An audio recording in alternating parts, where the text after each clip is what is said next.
Well, good morning, everyone. I would like to call this meeting back to order. We are in our budget adjustment deliberations. I will do a roll call of council colleagues. Councillor Wright, Good morning. Councillor Knack, Good morning. Councillor Principe, Good morning. Councillor Stevenson, Good morning.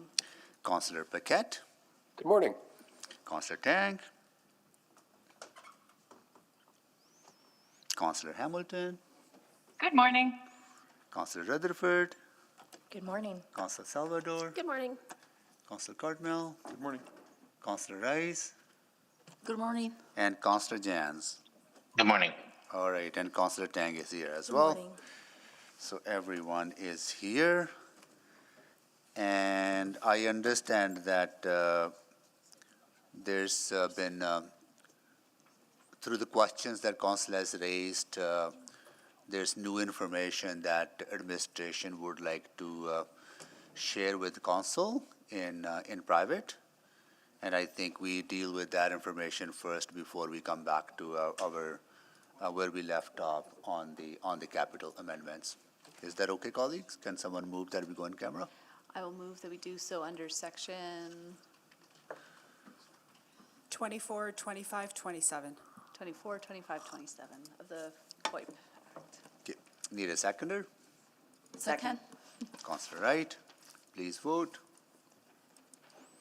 Oh, we are still, I know, let's try again if we are, are people signed on to eScribe? Because I can't. We did have an issue. 21st. We have fixed it. You have We to got go it? into November 21st. November 21st? Let's try again. I'm a yes, Here we Madam go. Clerk. Here we go. not working. Thank you, Councillor Hamilton. Here you go. Yes. He's got it. Thank you, Councillor Rutherford. not working. Okay. Yes. Thank you, Councillor Wright. Counselor Stevenson is also a yes. Thank you, Councillor Stevenson. Just vote verbally for now, right? So, Yes. Thank you, Councillor Tang. We're just waiting on one vote. I'm a yes. Thank you, Councillor Rice. We have all the votes. display the votes, please.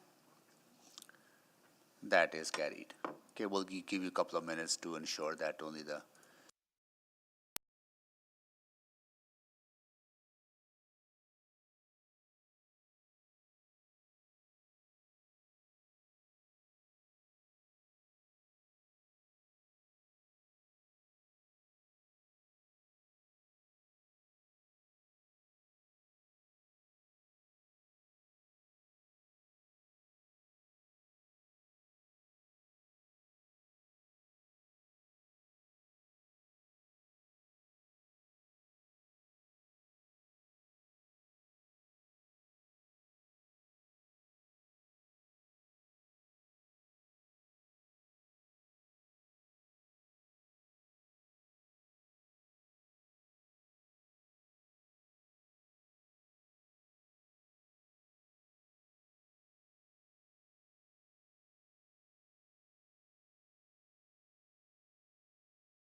Back live in chamber. Okay, well, good morning, everyone. I would like to call this meeting back to order. And we are back in public, and I will do a roll call of council colleagues. Councillor Wright, Good morning. Councillor Knack, Good morning. Councillor Principe, Hello. Councillor Stevenson, Hello. Councillor Paquette, Good morning. Councillor Tang, Good morning. Councillor Hamilton, Hello. Councillor Rutherford, Hello. Councillor Salvador, Hello. Councillor Cardmell, Good morning. Councillor Rice, Good morning. and Councillor Jans. Councillor Jans.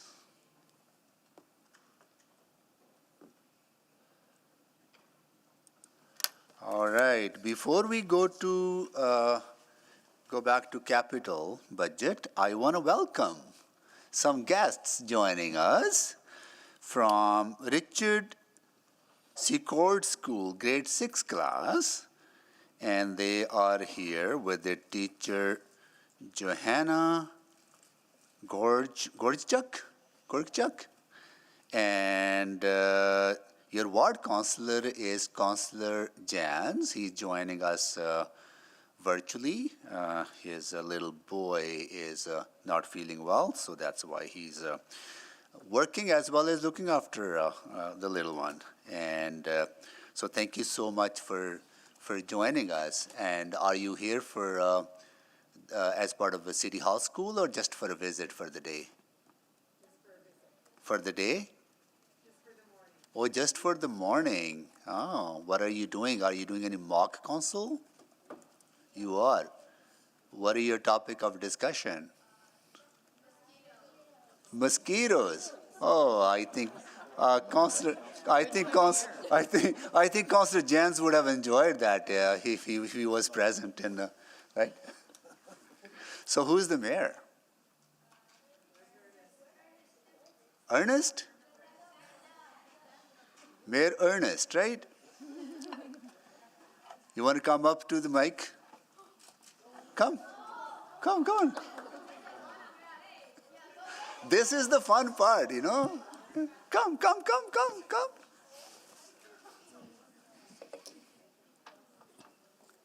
Mayor Ernest, tell us what your views are on mosquitoes. No mosquitoes, right? What are you going to talk about in your mock council? Go ahead. Mic is on. Why we should use less pesticides against mosquitoes and use more natural methods. Okay, so that's your topic of discussion. Right on. Okay, I think we had that discussion too. It'll be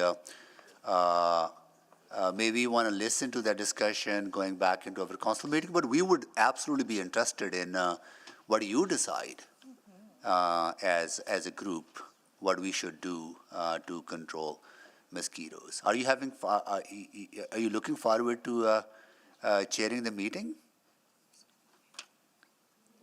Yeah, you can speak into the mic. You already voted on it. Oh, you already decided. Tell us what you decided.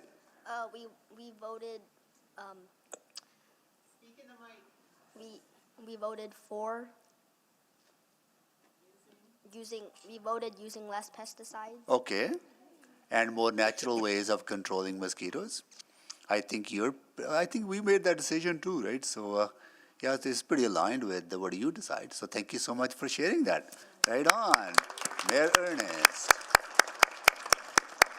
Cool. Thank you so much for joining us, and probably see you in the City Hall room there during lunch break. And we have another class. You're back. Are you staying for a while? The new class? Yeah, we're gonna watch for a little bit if we can. Okay. Cool. All right. Okay. And you can stick around too as well. Kids from Richard Secord School. All right. So we are back on to the capital amendments. We dealt with two of them, and then I see a list of speakers. Are those Councillor Wright, there was no other amendments other than Councillor Rice's remaining 3 amendments. I understand Councillor Rice is willing to withdraw those. If you could state that, please, Councillor Rice. I just stated, okay, so I withdraw that stream motion because that stream motion did not restate it yet. And based on the conversation with CFO and the CFO's team and the city clerk, and so I withdraw that motion, stream motions. So you all drawing all 3 Yeah, motions? I think, is everyone okay with those motions be withdrawn? I don't see any objections. All right, so motions are withdrawn. And so next, we are going into our, sorry, we have now we can speak to the capital budget, I guess, right? And, because questions to amendments have been concluded, Mayor and. Sohi, would you mind terribly adding that capital profile that was in the summary Oh, of yes, agenda yeah, changes as it Councillor, relates to your capital amendment Councillor 1, Hamilton, please? you have that. I think it was here somewhere. There you go. Is that it? No, that's not it. Can I, Would the clerk's mind bringing a copy? yeah. Here you go. There, we got one. Okay, that the November Oh, yeah. 21, 22, 27, 28, 29 city council budget meeting agenda be adopted with the following change. The addition, so we're adding to the agenda the fall supplemental capital budget adjustment, attachment 12? Yes, Yeah, that's the second. Yeah. Yeah, okay, all right, thank you. Sorry, the date says November 24th, that's my confusion, so, It was published on yes. Friday, Okay. and then we just need to add it to the agenda. Yeah. thank you. Okay. All right. Thank you. So please vote. Confirming that was seconded by Councillor Rice? Yep. Yes, thank you.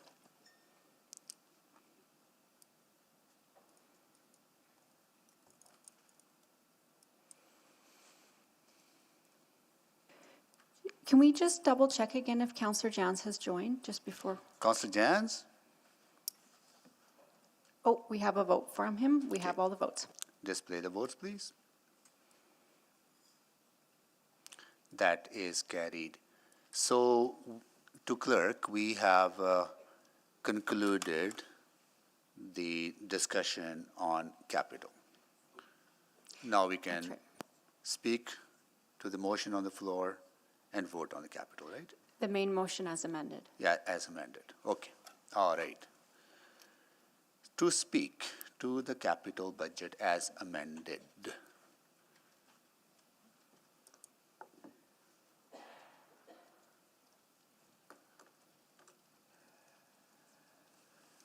All right, Councillor Stevenson.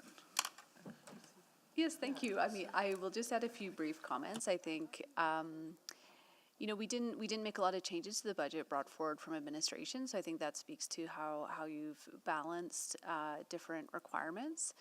I also appreciate that we have retained some of the funding available there to address urgent. Councillor Stevenson, I'm so sorry. Just, I'm going to, just to make sure that we're following the process properly.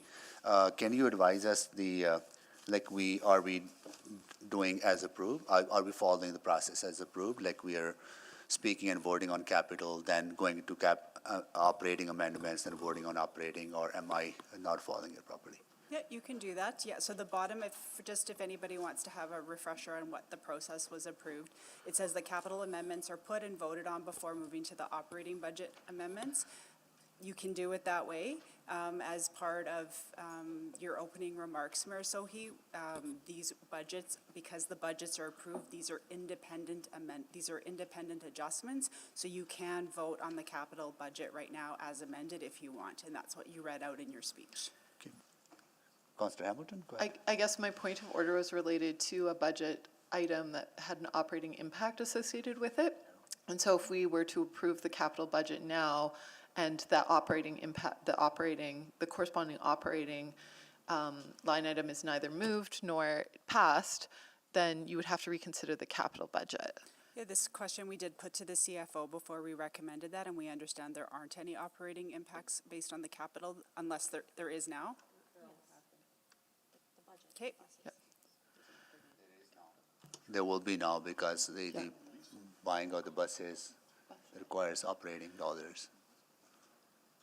So any guidance from, then we can just leave it then. okay, so Just move Dawn, on to operate. okay, just, we concluded the amendments, voted on the amendments.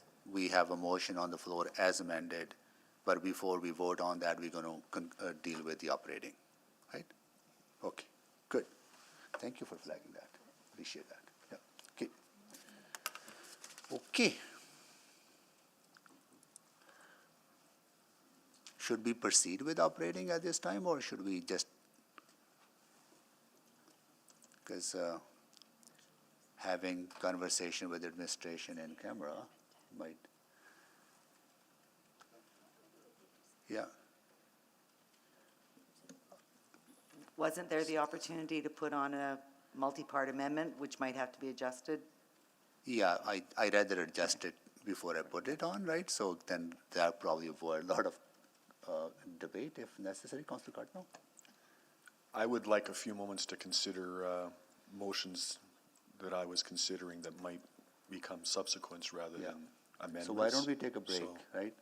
We take a break now, and we'll come back at 1:30 and proceed with the operating amendments.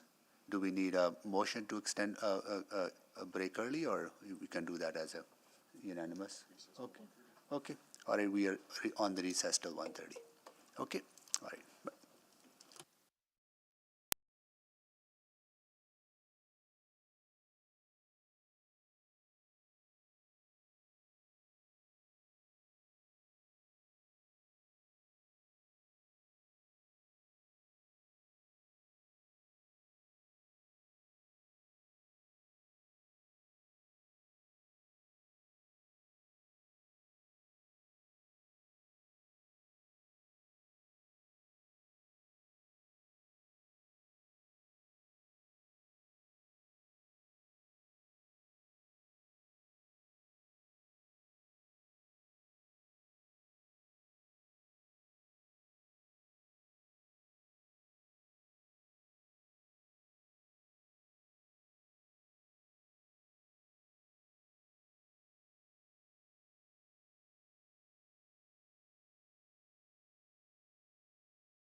Chamber?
I had to sign on, so sorry.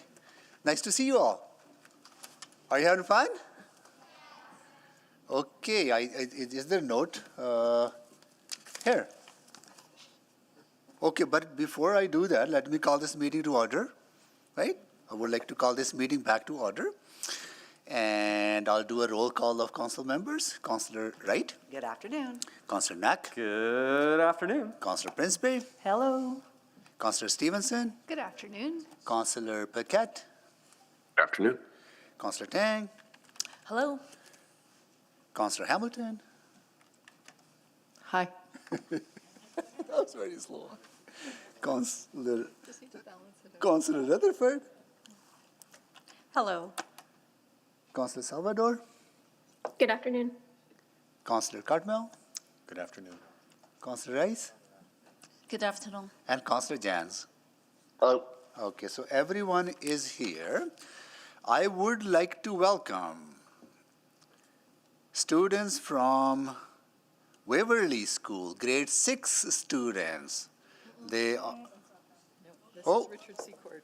why have this one, wrong one? I think that was the last one. Yeah, it's because I rode the train with the Waverly School kids last week. Waverly was in Chambers a little bit earlier today. Okay, here we go. My mistake. Now the correct one here too. Kids from Richard Secord School, grade 6 class, right? And they are here with their teacher, Leo Torno. Here you go are. And your ward councillor is Councillor Jans, Ward Papasto. Thank you so much for joining us. Are you having fun? Are you here for the whole day or whole week? Just for the day? Just for the afternoon? Have you done your mock council? You haven't done yet. Okay, what are your topic of discussion? What is on the agenda? Huh? Oh, you haven't decided yet? How about setting a tax levy? How about setting a tax levy, right? You know, decide on budget, okay? Decide on budget for us. And let us know what your decision be. You can All make right. it binding. We'll make it, make it binding. Just make things interesting. Thank you so much for joining us, okay? Stick around as long as you can. Okay, we are, okay, now, couple of process questions, right? Councillor Cardinal? Yes, Mayor Sohi, thank you. So we've had a bit of a conversation around subsequent motions. And I will ask it this way. Typically, the process is that we arrive at a budget by the end of the calendar year, and then, which essentially lays out our intent, and then at the beginning of next year, if memory serves, by the end of April and no later, we set the actual tax levy informed by the finalized statements from the year previous and by the provincial education tax levy. Is that more or less correct? That's correct. You do the bylaw in the spring and it incorporates our budget plus the provincial budget. And if there were a deficit from the previous year, we would understand the final impact of that and that its impact on financial strategies in the FSR, those kinds of details. Yeah, by the time you get to the spring, you'll know the impact on the FSR. We wouldn't necessarily bake that into the spring budget, though. We may do that in the fall budget. spring because we budget- need time for a strategy. I'm sorry, Stacey. So the spring budget adjustment usually comes after the finalization of the tax rates. Aren't they sort of two separate things typically? So the order is, we'll come with you in March and we'll finalize what the deficit is. Right. Then in April, we'll come with a spring supplementary budget adjustment. You'll pass that, and then the week after, we'll come with the bylaw, which is used to determine the mill rates. Okay, I had them flipped. Okay. Okay, so then there would be an opportunity to make further adjustments to the 2024 budget at the spring budget adjustment point that could then be incorporated into the tax rate calculations. Yes, but our practice has been not to put through increases. Like normally you would want to set your budget and then you wouldn't want to do further increases in the spring. That's been the normal practice of council. That's been the norm. We've had a bit of a rolling conversation over the last few weeks that the budget adjustment motion that was made last December around the the euphemistically phrased OP12 adjustment has not been finalized, and there's further conversation to be had. So there's the potential that out of that conversation, there might be budget changes, whether they're adds here and subtracts there, what have you, not to presume anything. There still is an opportunity to do that before we finalize the tax rate, albeit it's tight, time-wise. I think that's fair. Given that it might be tight from a time perspective, would you recommend backing up the spring operating budget adjustment point a little bit to provide a little bit more of a gap between any potential budget adjustments and finalization of the mill rates? I don't know that we need the time there. Like, once you have passed the budget, we only need about a week to prepare the bylaw. Okay. Really just asking if there's a conversation or if there's a, not to presume anything, speaking only for myself, I might move a subsequent motion that talks about a budget adjustment, but a budget adjustment that is informed by further conversation in the next few months. And there would, which is not the norm, but there is opportunity to do that without changing a law or changing a policy. I believe so, yeah. Yeah. Okay, I think that's my questions then. Yeah, thank you, Councillor Cart. I have another process-related question. I think the amendments, whether it's the multi-part amendment or amendments coming from council members, will be brought forward before we discuss them, right? Correct. Yeah. And is it possible, I know we deal with subsequent motions once we deal with the item on the floor, once that is passed or failed, right? Is it possible for council members to share their intent in advance about possible subsequent motions that they will bring forward that will inform some of the discussion that we will have? For example, one of the subsequent I want to bring forward is, how do we deal with OP12 future savings, whether to invest in services or to reduce the tax levy? I think that will help us inform our decisions on amendments, right? Is it possible that we would not move subsequents until we're done through the process, but just letting each and every one of us know what that subsequent might be? There's nothing prohibiting councillors from sharing their intentions as part of the discussion. Is that okay, colleagues, that we just make known what subsequents that we have on mind, that we all know in advance before we started debating the amendments? So we have a whole picture about what those amendments, it's still subject to passing them, right, whether they pass or fail, just to being more open, transparent, and just having that benefit of the information. Councillor Cartmill? Just trying to understand. So you're suggesting that we table all of the operating amendments and table all of the subsequent motions before any debate on the operating amendments? I'm not saying that we table them. We just let our intent know to each other in a public way, right? Because we can't move and table them until we deal with the amendments, right? So that at least we know what is on our mind related to subsequent motions. So just take turns saying, I'm thinking of doing this? Yeah. Kind of a thing? Yeah. Because that way we know. Yeah. Why not? Okay. Yeah. Okay. Seems okay? Yeah. Okay. All right. Okay, great. All right. So now we can move forward on 5.2. Can someone move the recommendation, please? So moved. Did you want me to Okay. read it? Yeah, please. I gotta pull it up first.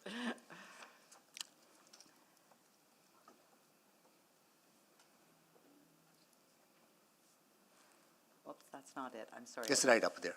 Oh, Yeah. okay, sorry. That adjustments to the 2024-2026 operating budget as outlined in attachment 1 of the November 7th, 2023 Financial and Corporate Services Report, FCS 02052, be approved. Need a seconder? Second. Second by Councillor Knack. Okay, we have a recommendation on the floor. Now we are going to be making amendments, right, Clerk, to the recommendation. I'm just trying to.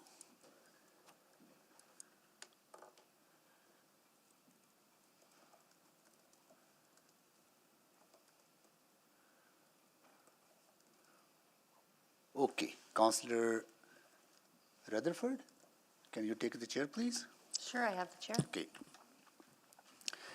I will move the multi-part amendment that the 2023-2026 operating expenditure budget be reduced by $8 million in 2024 on an ongoing basis by decreasing the $8 million related to APCO dividend currently held in financial strategies.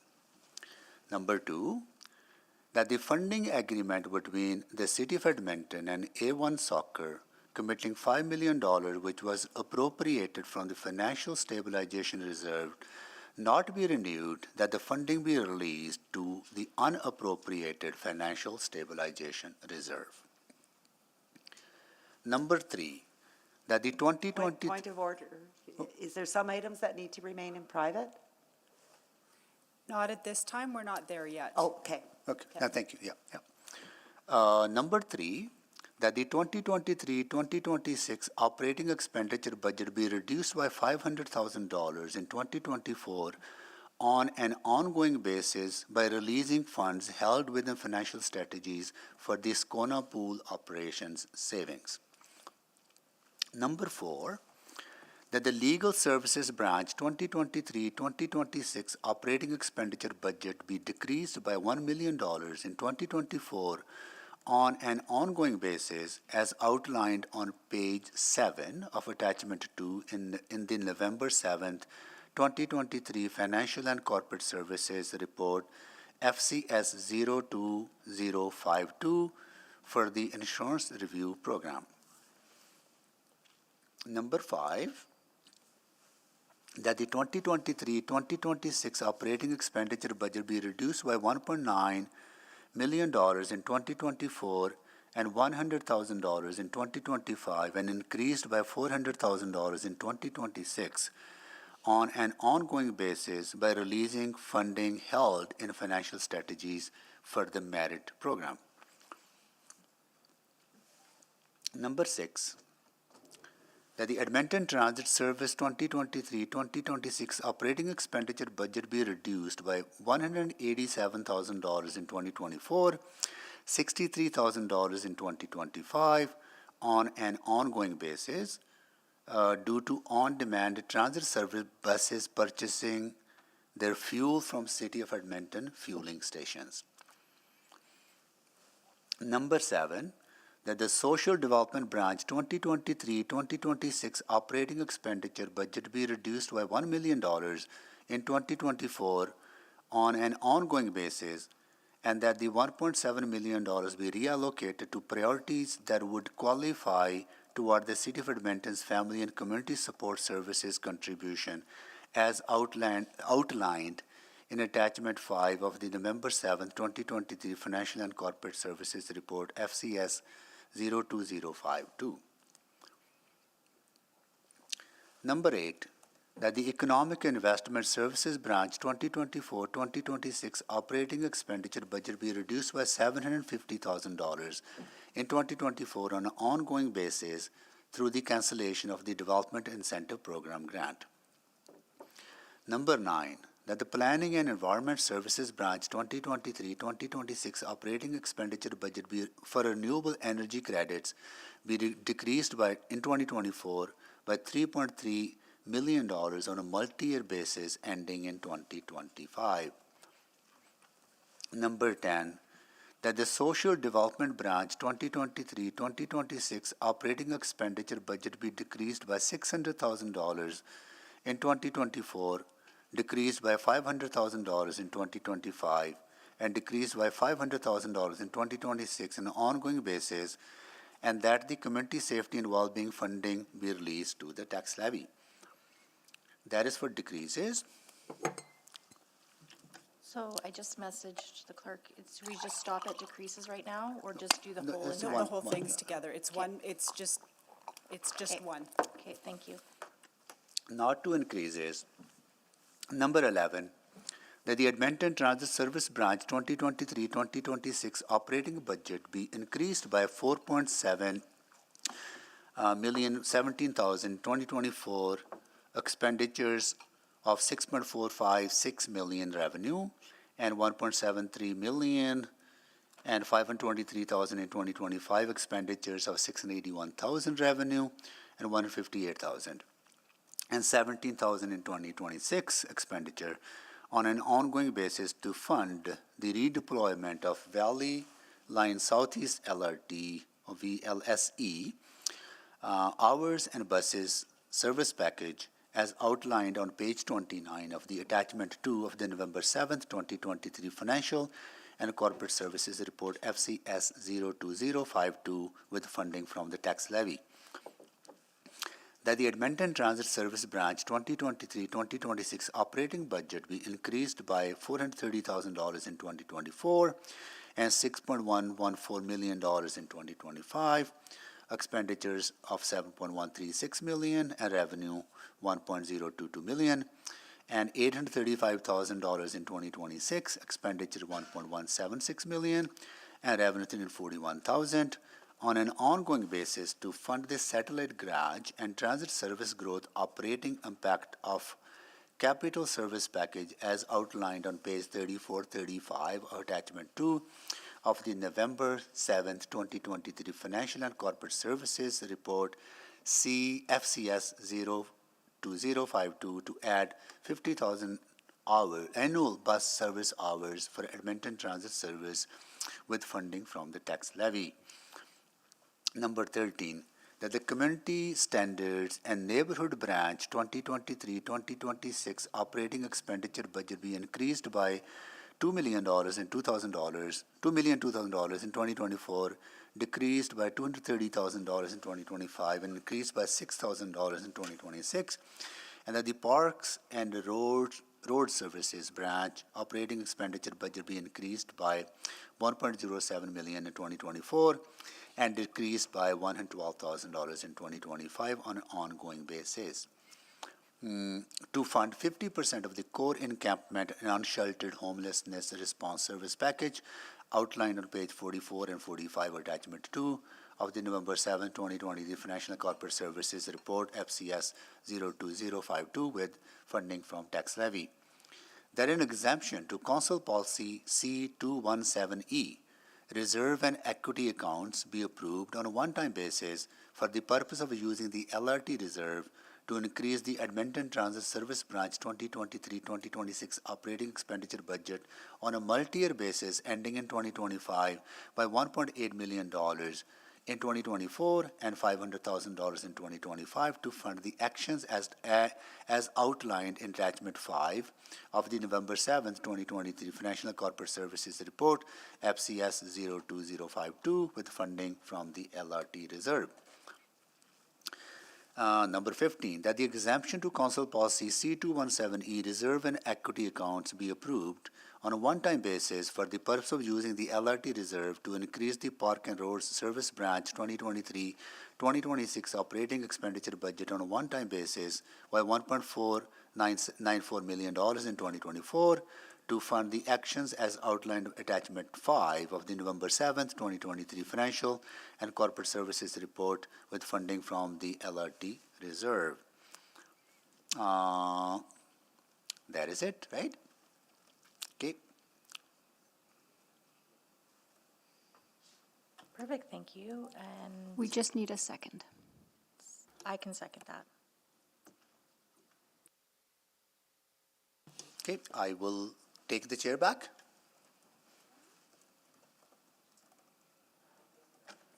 No, we are tabling the amendments. Yeah, we're tabling the amendments, right? Okay. No, we table everything, then we go to debate, right? Yeah. Okay, further amendments.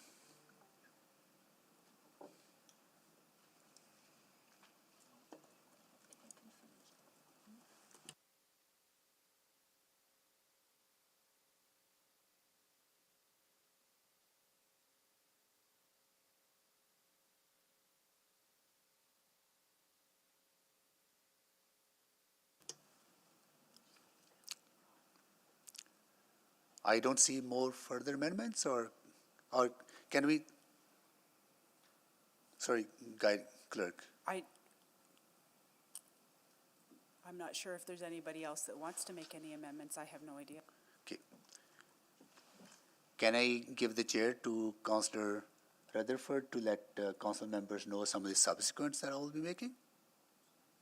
Sorry, Councillor Cardinal, go ahead, sir. Yeah, I will confess to some confusion about whether some of these are subsequents or amendments, but I do have one that I think is an amendment to be made immediately, and that is my OP05 for the clerk, and that is as follows.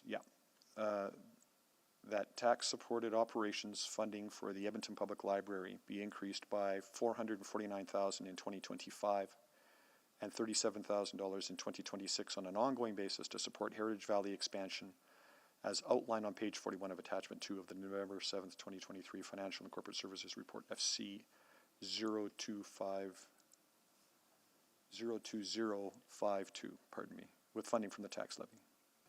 Second. That's Councillor Paquette, right? Yes. Okay, got it. Okay. All right, Councillor Rice.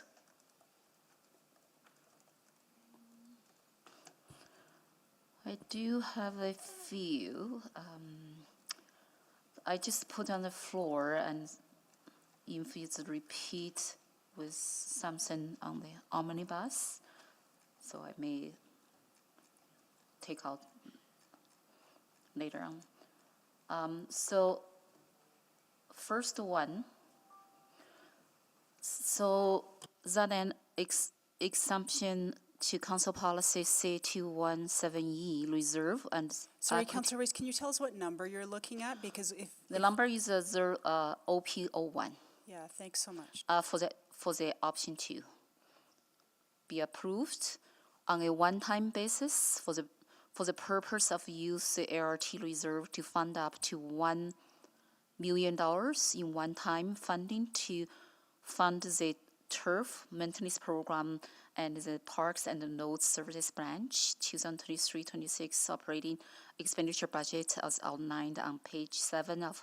attachment 2 of the law member 7 2023 Financial and Corporate Services Reports FCS 02052 be increased by $1 million. I just follow the wording on this draft and may not 100% right. On the one-time basis funding the turf maintenance program with funding from ART reserve. So that's his first one. Need a seconder? Second?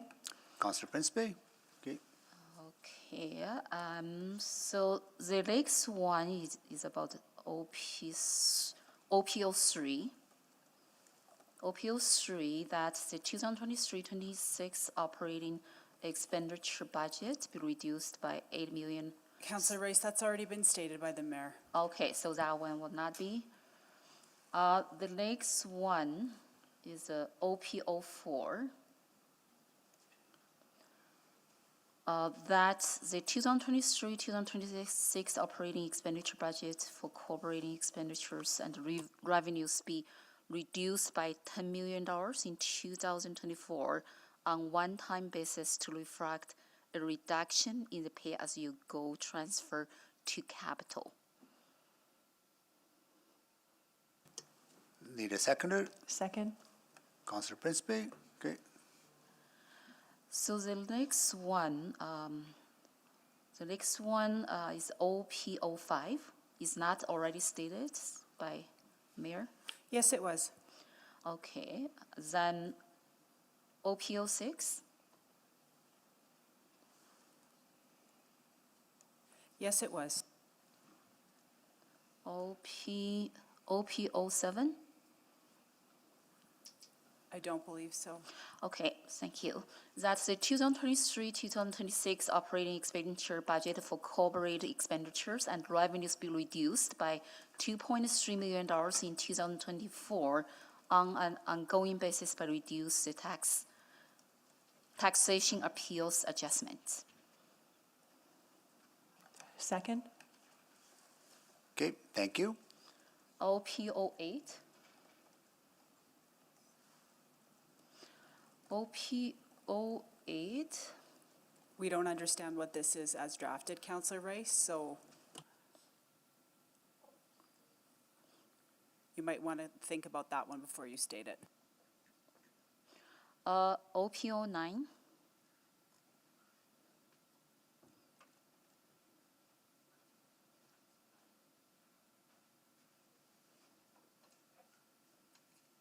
OPO 9, that's the Social Development Branch 2023-2026 operating expended budget be reduced by $968,000 in 2024 on an ongoing basis by discontinue. I think this one is already stated.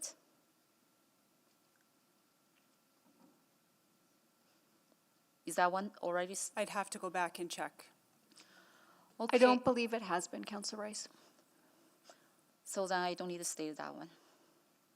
Sorry, for clarity, Yeah, that, so OPO 9. I think that's his.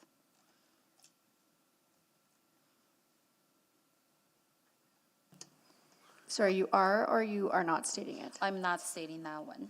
Okay. OPO 9. So OPO 8, for that one,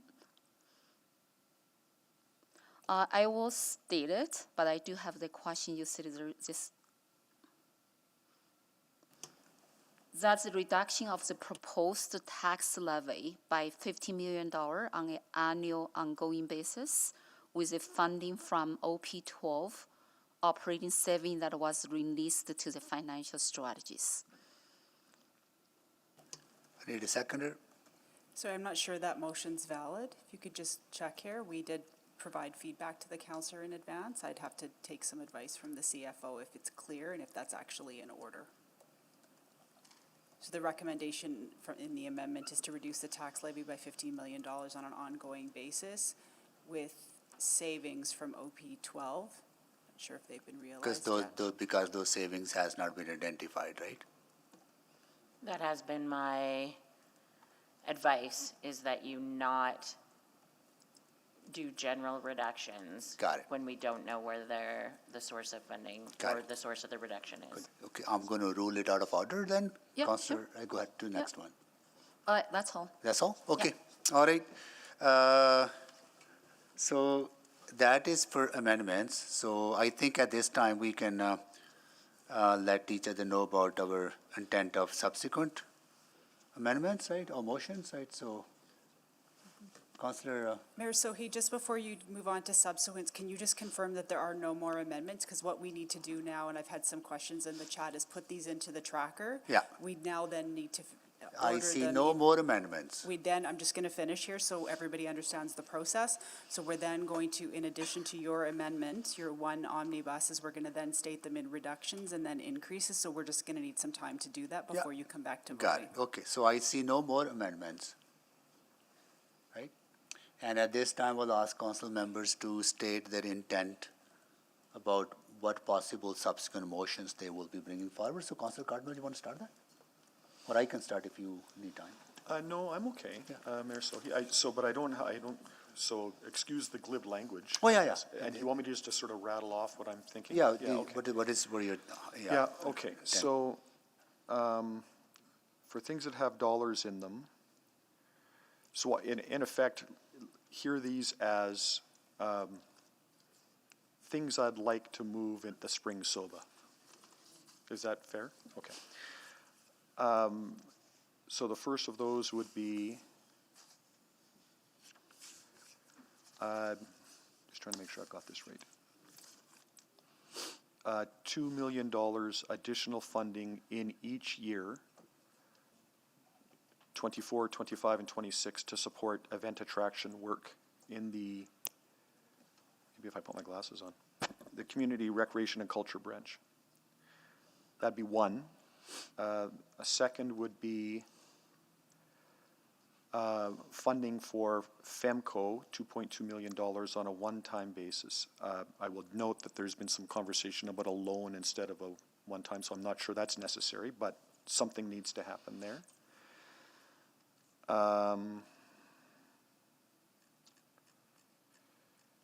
Not talking about those. So those are the dollar ones that have not been talked about. I will note that I have talked widely about a general operating reduction, but I've heard clearly the advice on that, so would not do that for now, pending OP12 stuff.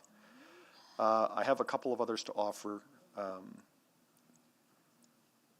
The first is that administration review looking for gaps and overlaps in grants that are awarded through community safety and well-being, through community investment and operating grants, family and community support services, Edmonton Arts Council, Edmonton Heritage Council, to see if we're duplicating effort or missing things. I fully intend to move this formally at some point in this process, and that is as follows. That administration request the Edmonton Sports Council to facilitate an update to event attraction action plan and to talk to other stakeholders about that. Trying hard not to speak to things. And the final one I have would be that essentially, I'm not quite sure how to phrase this, but essentially an operation review of the Expo Center be undertaken from the following perspectives. Is the master plan for exhibition lands compatible with the load in, load out, and other operation of the building? Do we need to talk about a site for K-Days on an ongoing basis, and how does that influence things? And this might be new for some of you. There's been semi-permanent occupation of the old halls by sports groups that I think if it became a permanent occupation might help the revenue expenditure situation, I'm losing my vocabulary, for the Expo Center generally. And stating it plainly, I think there might be an opportunity to help explore with their funding revenue model if there's a sports component to that building. So I'd like to explore that. That's good. Really hanging it out there. No, it's fine. A lot of trust, so. This is very helpful, because then we get a whole picture, right, of the, before I go to Councillor. All right, yes. Thank you, Ann. WindSpear, that we talk about the WindSpear as part of the CRL conversation. And I know we've had a little conversation about that to Ms. Padbury, but to help cost escalation on phase 3 of their building expansion project, that it be part of the CRL thing in February. Thank you.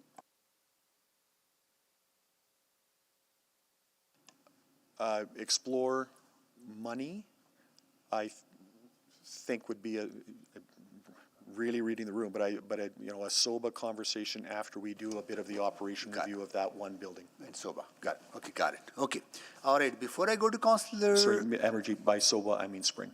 Oh, sorry. Yeah, sorry. When we set the mill rate. Before we set the mill rate. Got it.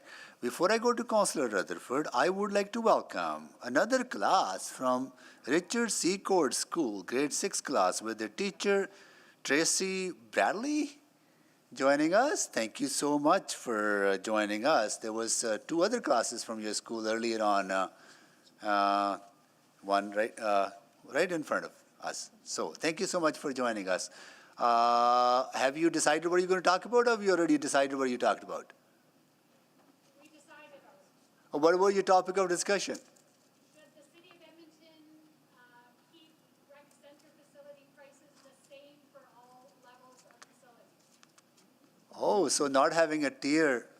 No. Oh, okay. Oh, no tier, just one entry fee for everyone. Okay. Oh my God. Who was the mayor? What's your name, Mayor? Daud? You want to come down here?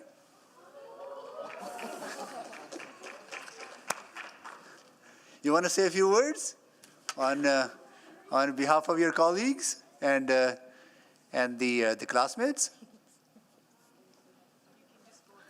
Don't be shy. Come on.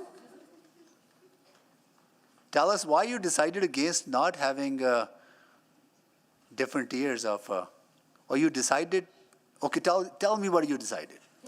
Okay, so we decided that the motion was defeated because most people thought there was no point because it was still going to be expensive and there's no point of doing just no tiers. Not doing tiers, just keeping one tier, right? Yeah. Okay, good. What was the vote like? With how many people in favor? How many? 5 were in favor and 7 were against. What happened to the 13th one? There's 13 members. One was sick. They weren't here. Oh, okay. All right. And you're right. There's no substitute for, nobody else can fill in for council members and mayor, right? So, yeah. Well, thank you so much for sharing that with us. Thank you. Lovely seeing you all.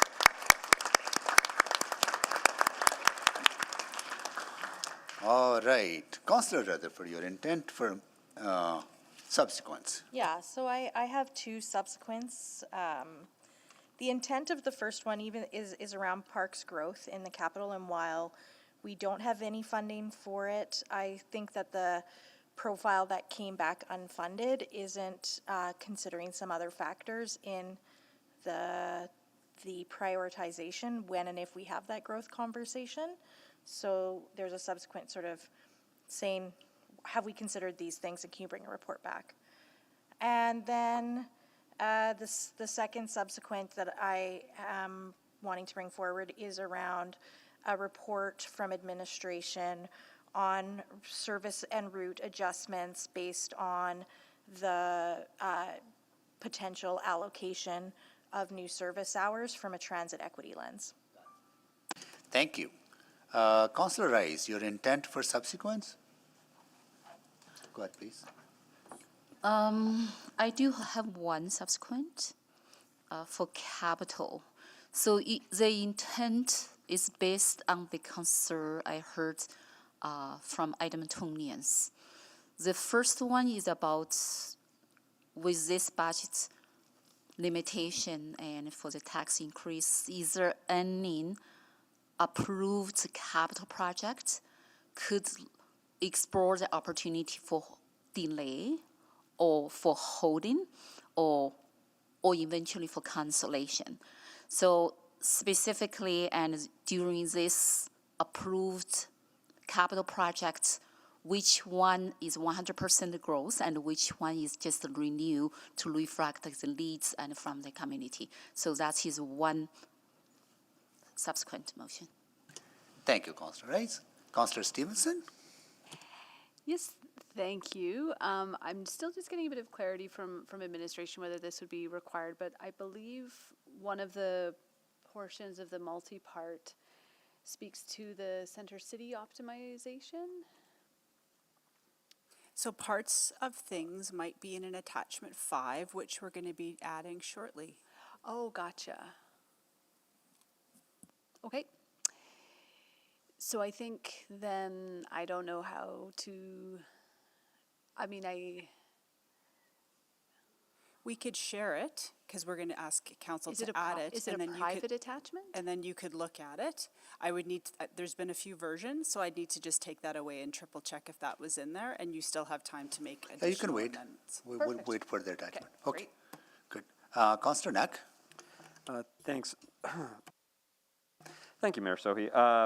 Yeah, I don't know if they'll need to be subsequents. I might also be able to tie them to the upcoming district planning item, but I wanted to have a conversation at some point, maybe as a subsequent about the heritage motions, the historic inventory piece, and the Glenora work. So they might not need to be subsequent for this, but I'll wait to sort of play it out. Thank you.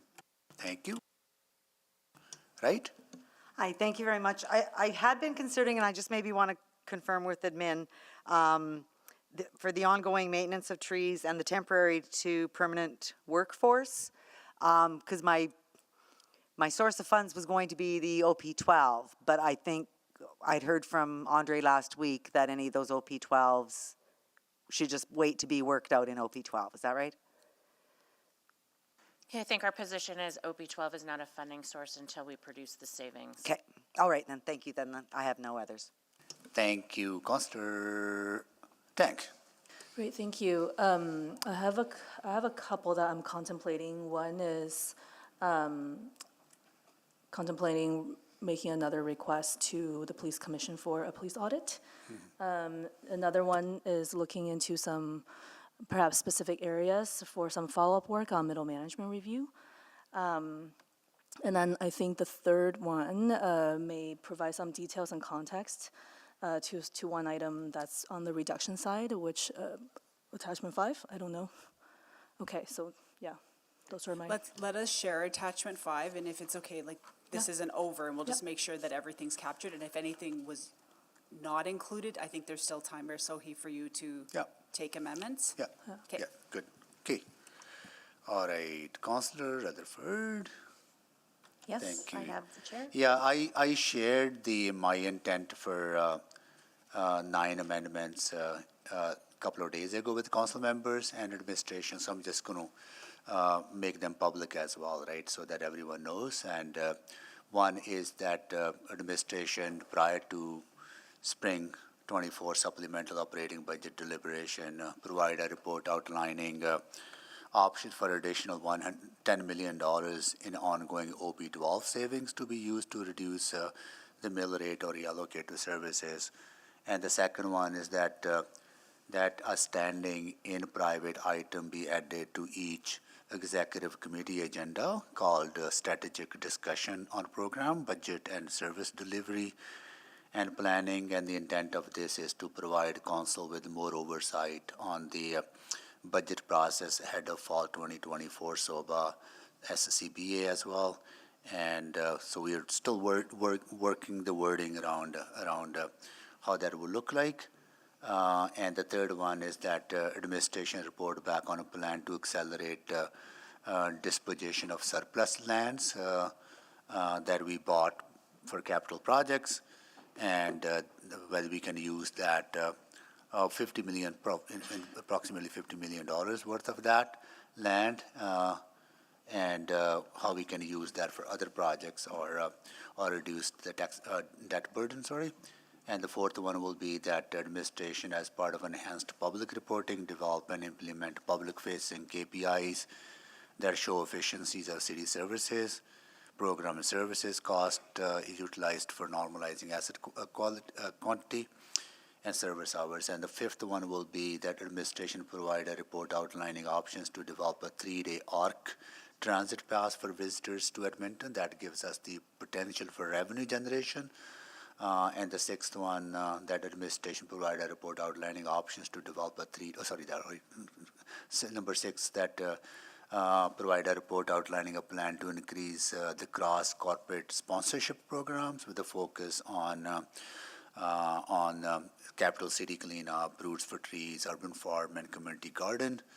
And the seventh one will be that provide a report outlining suggested service levels and ongoing funding recommendations, if any, for all of the one-time funding programs included in the 2023 fall SOBA.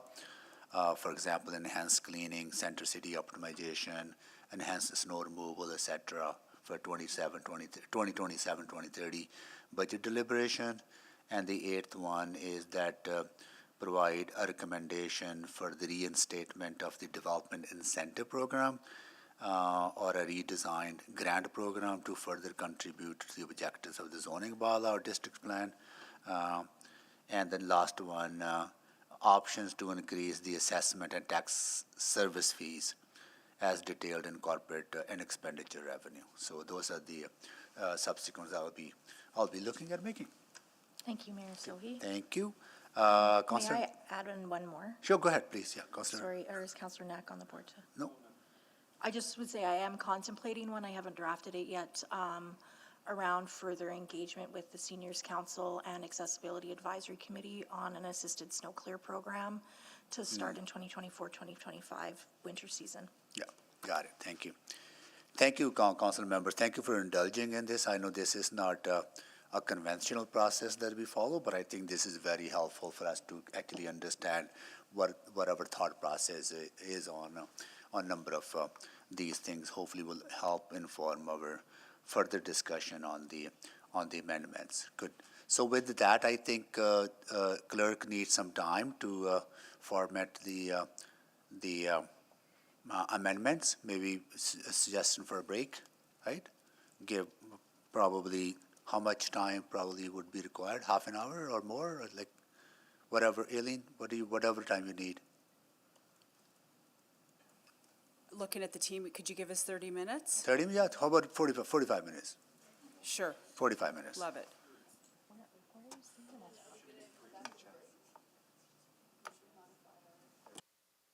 So what we will do is but staff would need a break because they'll be working through the break now. They don't have a break. We are taking a break. So they'll be working through. So let's keep our schedule as it, so they get scheduled break at 3:30. Okay. Why don't we come back at 3:45? An hour and 15 minutes?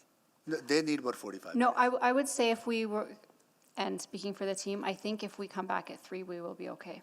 Or That's that's roughly, it's just under 45 minutes unless. or even for your break as well for 3:30? We'll come back at 3 o'clock and you can get going and then you can take your break at 3:30. Got it. Okay, great. Okay, we'll be back at 3 o'clock. Until then, we are on recess.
from Chamber.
It's in Diligent, and I believe it's also being loaded into eScribe.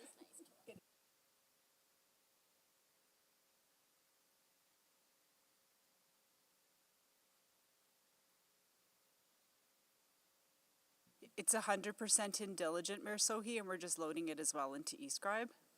And for anybody following along online, all of the operating and capital amendments are in the November 21st City Council agenda.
Sorry, Mayor Sohi, I just couldn't hear you.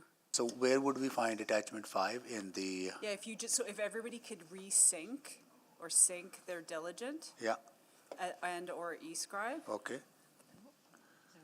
And then here's, okay, got Yeah, it. Attachment 5 should be linked under item 5.2, 5.2. It's yeah. attachment 5 to that item. Here it is. Got it. Thank you.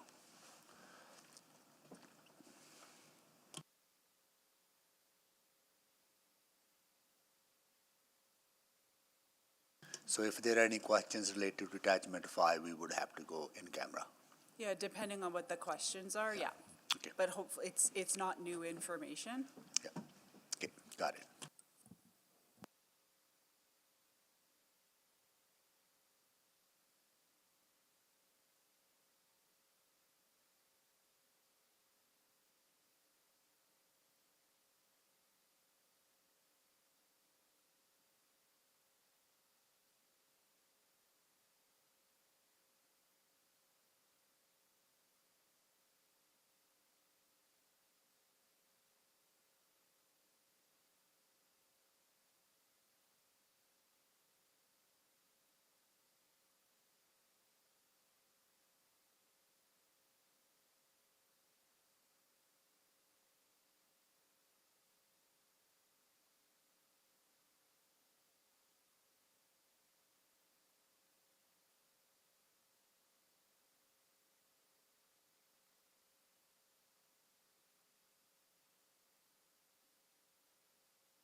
Okay. We are back, and I would like to call this meeting back to order. And we'll start with the roll call. Councillor Wright, Good afternoon. Councillor Knack, Good afternoon. Councillor Princeby, Councillor Stevenson, Good afternoon. Councillor Paquette, Good afternoon. Councillor Tang, Good afternoon. Councillor Hamilton, Good afternoon. Councillor Rutherford, Hello. Councillor Salvador, Hello. Councillor Cardinal, Good afternoon. Councillor Rice, Good afternoon. and Councillor Jans. Hello. Okay, all right, so everyone is here. We have some housekeeping, I guess, to add something to the, Yes, I will move that replacement attachment 5.1, which is the fall 2023 supplemental capital budget adjustment, 2023 to 26, attachment 6 be added or be replaced, and then the addition of item 5.2, fall 2023 supplemental operating budget adjustment, attachment 5, which is to remain private pursuant to sections 24 and 25 of the Freedom of Information and Protection of Privacy Act. need a second? Second. Second by Councillor Rice, please vote.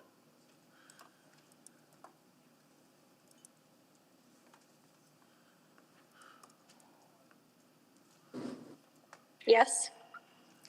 Thank you, Counselor Salvador.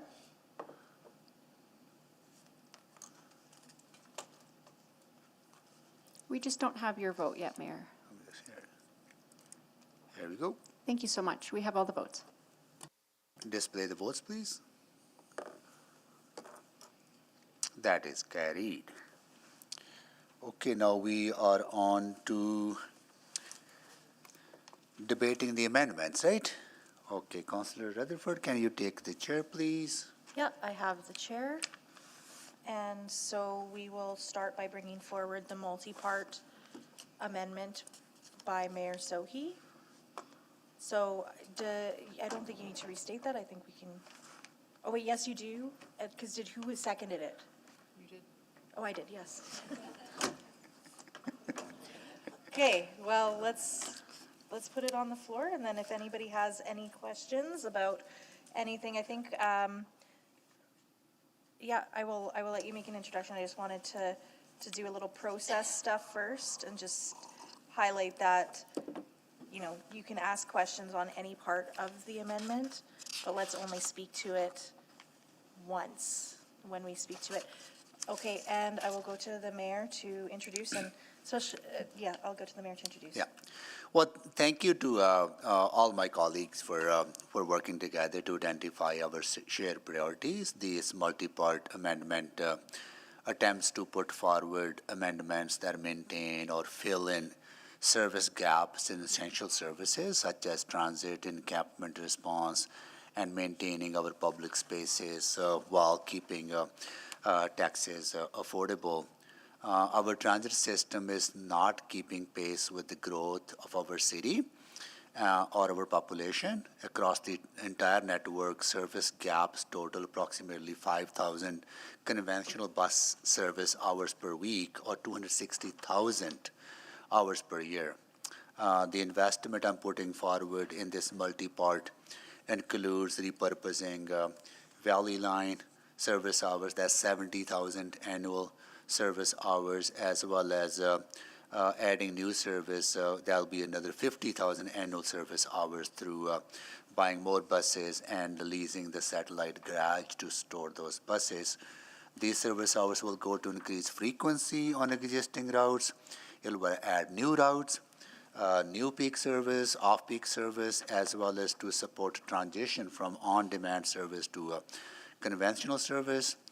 It will also make some hard recommendations around realigning service in social development. This council has made significant investments in community safety and well-being, reconciliation, and anti-racism work, and now it's important to consider potential duplication of services or other funding. I have also asked to reduce funding for a development incentive program. This is the grant that is one of the few economic incentive grants that are not oversubscribed. When DIP is the primary grant available to business in our BIA, and when economic recovery and downtown vibrancy is core goal of council. The amendments I'm proposing include over $8 million in average annual savings through reductions, while also holding the line on key services we need to keep our city safe, clean, and to support our transit system to catch up with the growth of our city. Thank you for that introduction. And now I will go to questions on the amendments or any amendments to the amendment that my colleagues would like to put on. Councillor Stevenson? Yes, thank you. I just had a few quick questions. They're probably best done in private, so I'm happy to yield my time, and perhaps before we go on the break, we can move to go into private. Sure. Great. Thank you. Councillor Wright? I need to go into private as well.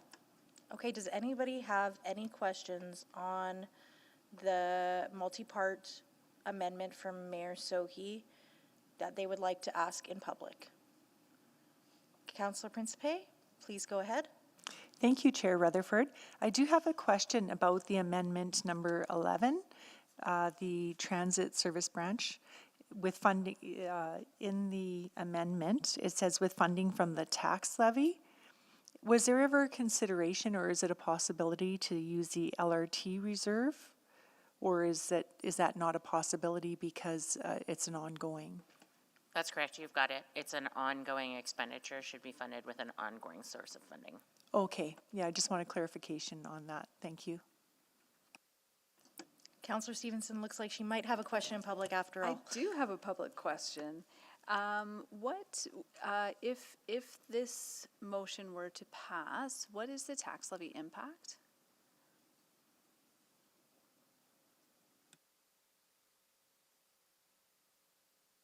So if everything were to pass here, you would be at about 6.62 or 6.6% for 2024.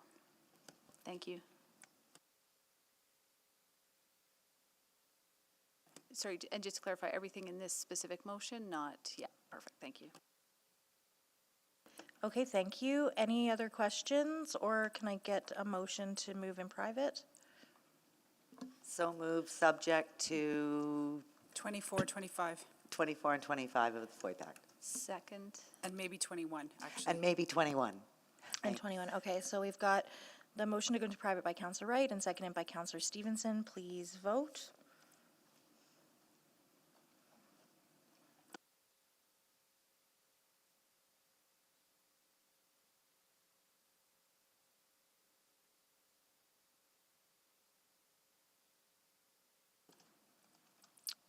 We're just waiting on one vote. I'm It a didn't, it yes. didn't come through. I- Sorry it about that, did? Councillor No. Stevenson. We have all the votes. Please display the votes. That is carried. I will give a couple minutes to go into private.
Are live from council chamber.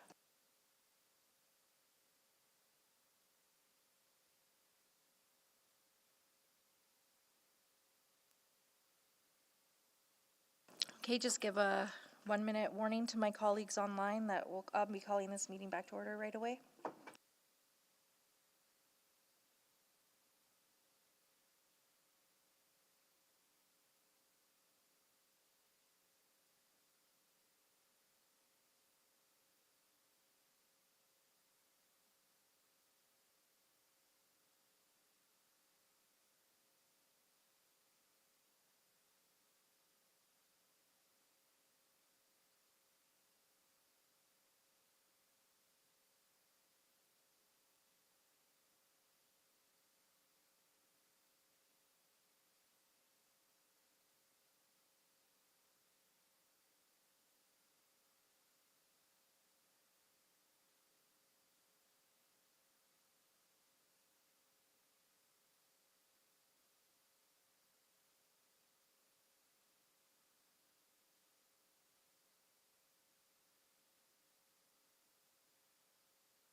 Okay, and I will call this meeting back to order. I will do a roll call of council members. Councillor Wright. Good afternoon. Councillor Knack. Come back to that. Councillor Principe. Hello. Councillor Stevenson. Good afternoon. Councillor Paquette. Hello. Councillor Tang. Hello. Mayor Sohi. I am here. Councillor Hamilton. I am here as well. Councillor Salvador. Hello. And Councillor Cartmel. Councillor Rice. Good afternoon. And Councillor Jans. Hello. Okay, so we are back, and so now, any further questions in public about the multi-part amendment? And apologies, councillors, if I could just interrupt for a moment, just to mention briefly, just looking forward to tomorrow and the subsequent motions. We had a number of them stated at a very high level, and so if any of you have stated your motions, if you could put those in the same document that we've provided previously, tag the office of the city clerk when you're ready with that wording, and then we'll be able to make sure that those are all ready for you to be read out tomorrow. That will be very helpful, I think. You were not going to get to them today? I'm just kidding. Okay. Any further questions? I know Councillor Hamilton might have had a few she wanted to ask in public, but I'm not 100% sure. Did anybody else have any final questions they wanted to ask on the multi-part amendment put forward by Mayor Sohi? Okay. If not, I am going to invite people to speak to this if they would like to. Oh, wait.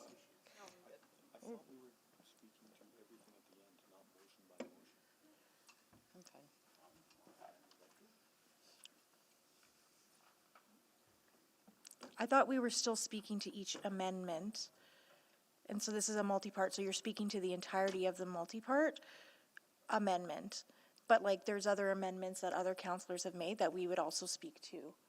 And then we still, so yes, you still can speak to the amendment in its entirety. Or any specific thing in it, but we're not going to speak to each item prior to voting. On the different parts within the motion. The amendment. So Does that make sense to my colleagues? Anyone to speak? You no obligation, okay. And we're okay with all, can I just get a process, is everybody comfortable with this being all in one vote?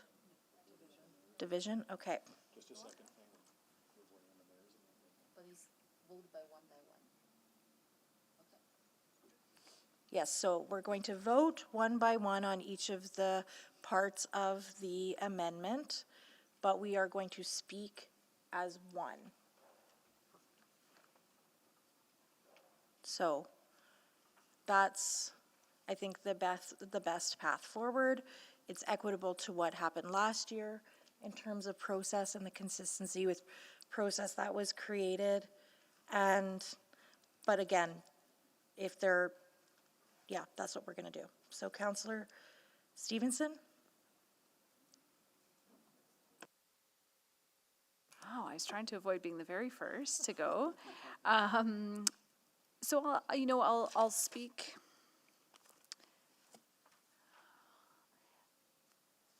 Yeah, so I'm speaking to this, the multi-part motion, and just want to start off by saying thank you to the mayor and his team for the phenomenal work on this. I'm deeply impressed by what's come forward, and to all of my colleagues who contributed. I'm really excited about this. I think this is a motion that I'm really looking forward to supporting. What I like is that we have sought to find savings, that we are looking at decreases and reallocation of funding, while at the same time still investing in critical priorities for our city. I am keen for further work to come, and I have other priorities that aren't included here. But I think, as it's been discussed, we have the opportunity to revisit those conversations in the spring when we have a few more pieces of information in front of us and can make more fully informed decisions. So I'll speak on that a little bit further when we close on the final budget. But just wanted to say again how grateful I am for this motion. Transit investment, I don't think there's anything more important we can do. Knowing that if we are to miss some of these opportunities, we won't be able to improve ETS service until 2028 or 2030. This is a really great example of being mindful of current conditions while also not losing sight of the long-term investments that we need to make to be a thriving and successful and affordable city. So thank you again, and I look forward to supporting this. Thank you. Great, thank you. Councillor Wright? Thank you. I too want to thank the mayor and his staff for pulling this together and finding sort of unique, innovative ways on how to fund some of these core service priorities that we have, so that we're not putting additional burden on our property taxpayers. I too have other items that I would have liked to have had funded, but again, looking at what's best for all of Edmonton, and focusing on things like the transit, I think are very important ones, and maybe we can find some other funding elsewhere in the future as an OP12 to maybe bring forward some of those other priorities of mine. So thank you very much, and I'm happy to vote on the whole multi-part amendment as one. Thank you, Councillor Wright. And Mayor Sohi, anything to close? Yeah, once again, thank you to all my council colleagues for your collaborative approach to helping develop this multi-part amendment. I think this is budgets are never perfect, right? There's always a compromise. I think this is a good compromise where we are looking at divesting from some of the areas and then directing those investments into new areas, particularly making significant investment in public transit that has been underfunded. The bus service component of the public transit that has been underfunded for a while now. I think I see this as a balance on affordability as well. I hear from a lot of Edmontonians that, yes, higher taxes do add to the affordability challenges, but I also hear that low-income Edmontonians, middle-income Edmontonians, students, seniors who are struggling to make ends meet are spending so much money on private transportation, such as buying a new vehicle or maintaining a vehicle, or high price for insurance, high price for gas, that they would benefit if there was another option for them to use, which is public transit. I think they will end up saving hundreds of dollars in their household expenditures by having more reliable public transit, more frequent public transit, more accessible public transit. This investment not only allows us to look at some of the capacity issues, but majority of this investment is actually going to go toward neighborhoods that don't have access to public transit at this time, mainly in the suburban communities. I hear from often that people moving to the city or moving into suburban communities, they like to have access to public transit. When they don't, they make very expensive choices that add to their affordability challenges. It also invests in some of the challenges around safety and cleaning that we need to enhance, as well as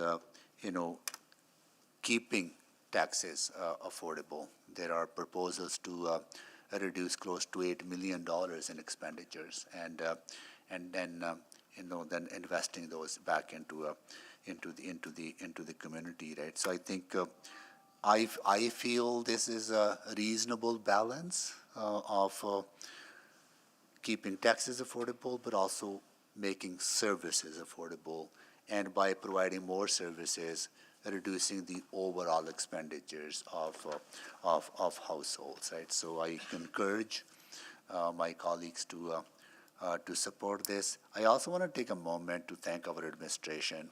My staff has been working with them over the last couple of weeks, trying to figure out what's the best way to meet the needs of Edmontonians, continue to invest in services, and continue to listen to the professional advice from our administration. We would not have been able to put this omnibus together without the cooperation and willingness on the part of administration to assist us doing that. So really want to thank you, everyone that engaged with my office on that, and I encourage everyone to support it. Thank you, Mayor Sohi, and we will vote on amendment number 1 first. Please vote.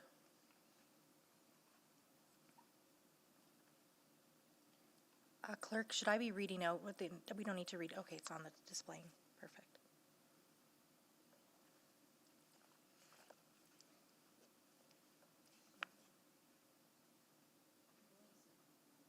Apologies, just give us one moment. That was not the right one.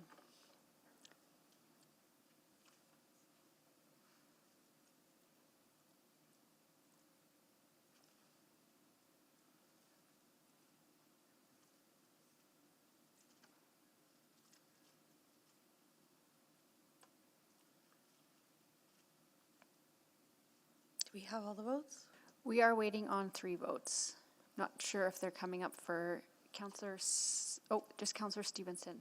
It went on your side? Sorry. No, it came up and I voted, but Okay. I'm a yes. I apologize. No, not you. We have all the votes. Please display the votes.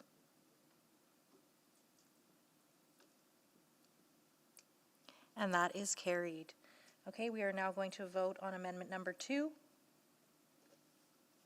Councillor Stevenson is a yes.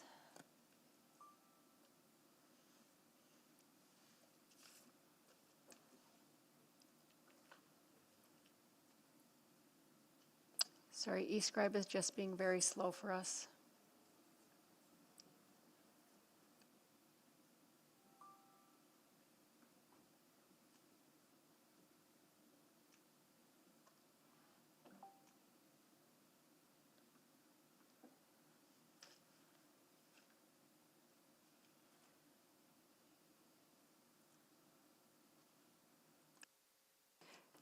Sorry, for those just wondering what's going on, we are just having to refresh eScribe because it's not letting us pull up any votes. Okay, let's just please verbally state on Amendment 2. I'm a yes. Yes. No. Yes. Yes. Okay. The vote is open. Thank you. I think we have our votes from Councilors Wright, Knack, and Principe. And apologies, Councilor Paquette, was that a vote from you? I'll do it manually. Thank you.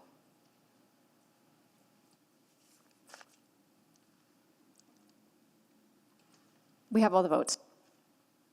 Please display the votes.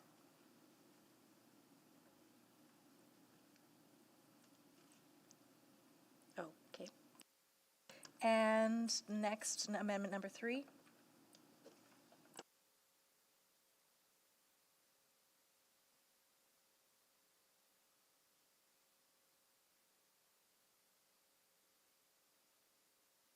Please vote. Just leave my microphone on.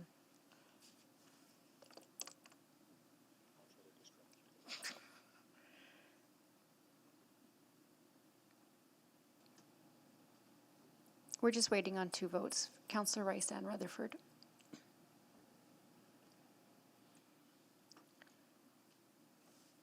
Yes. Thank you, Councilor Rutherford. We have all the votes.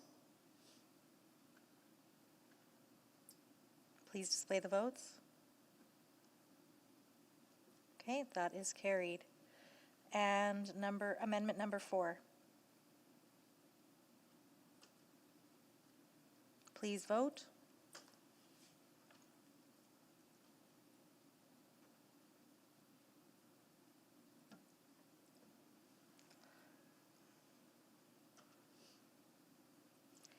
Yes. Thank you, Councilor Rutherford. We have all the votes. Please display the votes. And that is carried. Amendment number 5. Please vote.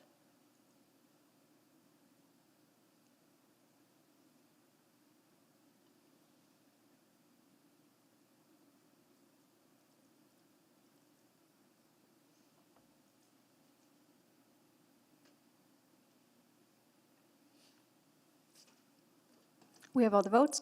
Please display the votes. And that is carried. Amendment number 6.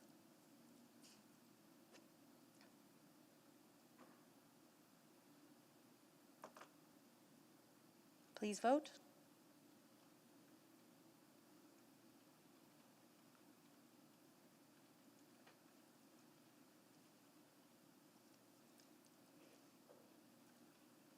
We have all the votes.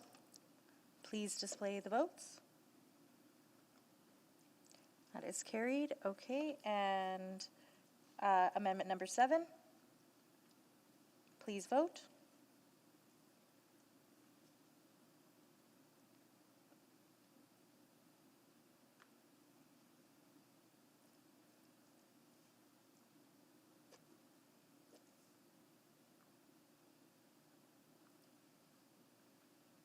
We have all the votes. Please display the votes. And that is carried. And Amendment number 8. Please vote.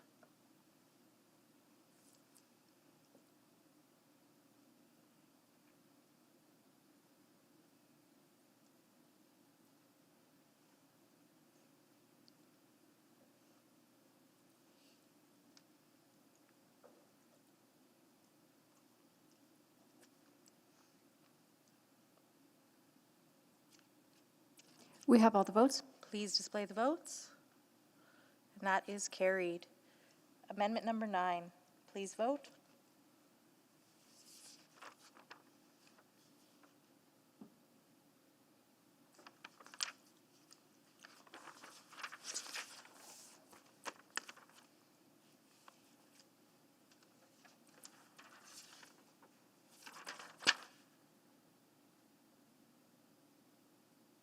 We have all the votes. Please display the votes. And that is carried. Amendment number 10, please vote.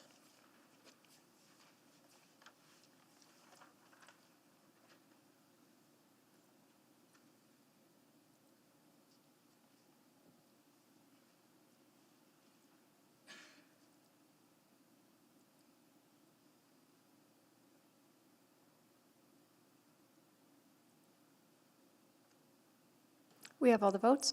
Please display the votes. And that has carried.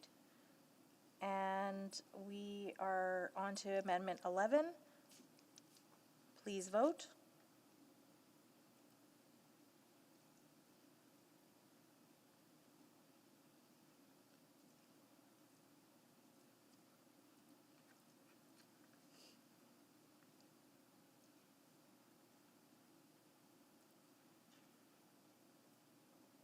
We have all the votes. Please display the votes. And that is carried.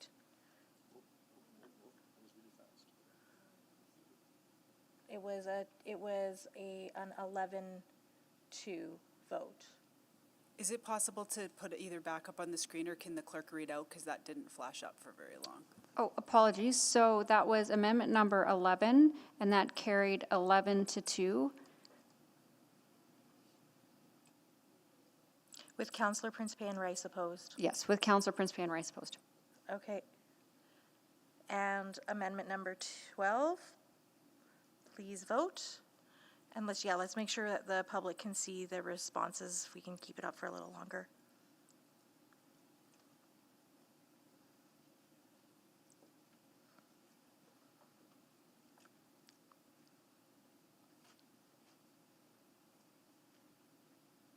We have all the votes. Please display the votes. And that is carried 11-2. Sorry, that's my fault. I wasn't reading out the breakdown when it wasn't unanimous. I apologize. And number 13 amendment, please vote.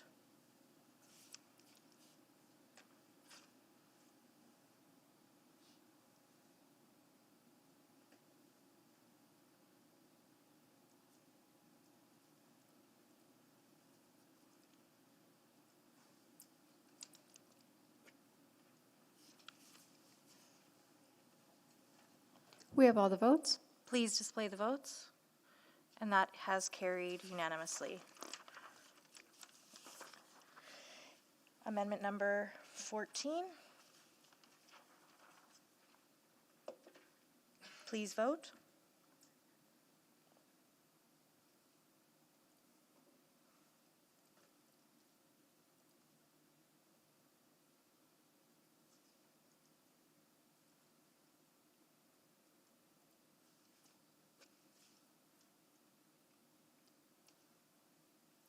We have all the votes.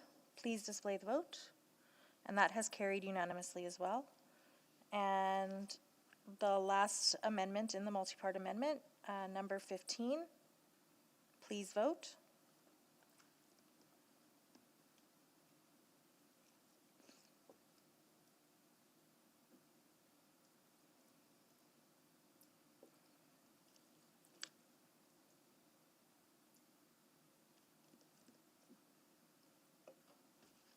We have all the votes. Please display the votes, and that is carried unanimously. And with that, I will return the chair. Thank you, Councillor Rutherford. All right, so we are on to 16. Sorry? Just hold on. Oh, you're right, actually. There's only, should we randomize or just two of you want to decide? Well, I'm first, so it's easy for me to say no.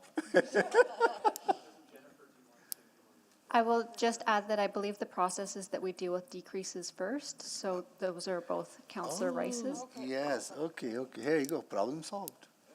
Okay.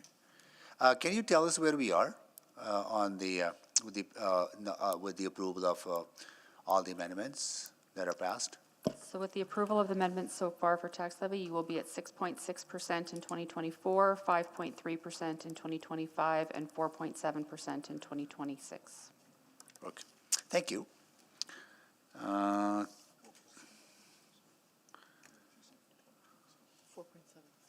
2026. Councillor Rice, go ahead, please. Reductions. Okay, that's his number 18. You want me state first or just No, go introduction? it'll show up on the screen. Here it is.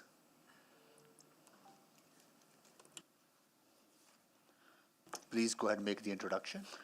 Okay, so the intention for this reduction is based on available cities' investment earning. And so for cities' investment earning, and we do know, and every year we have some like revenue, and the regular process we put the investment earning and to fund some emergency needs or fund some like a capital project. So this year, and we used the $26 million added to the pay-as-you-go and funded all the proposed capital. And as we already no change for the proposed, I assume you will vote approve, and at the end. We still have like $12.4 million and in this pot.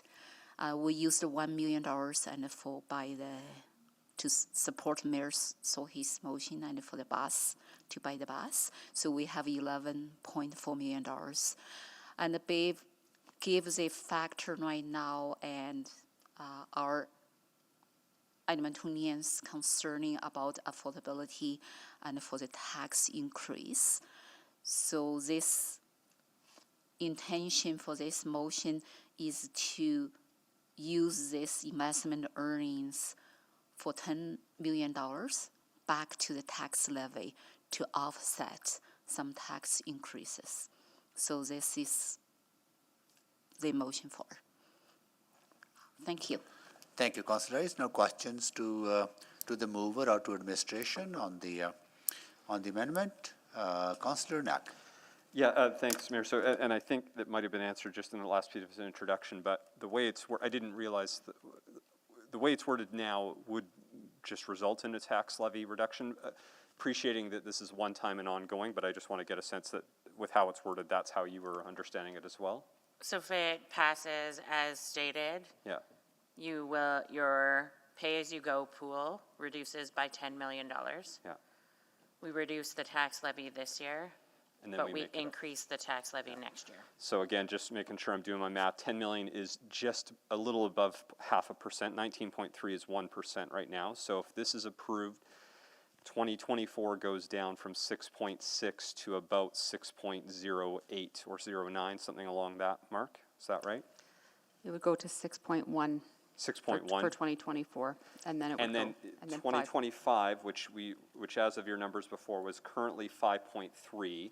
be This- 5.8. You'd have to go to 5.8 because you have to make up the amount total. So, okay, so you would have a 5.8 instead of a 5.3, and you'd have a 6.1.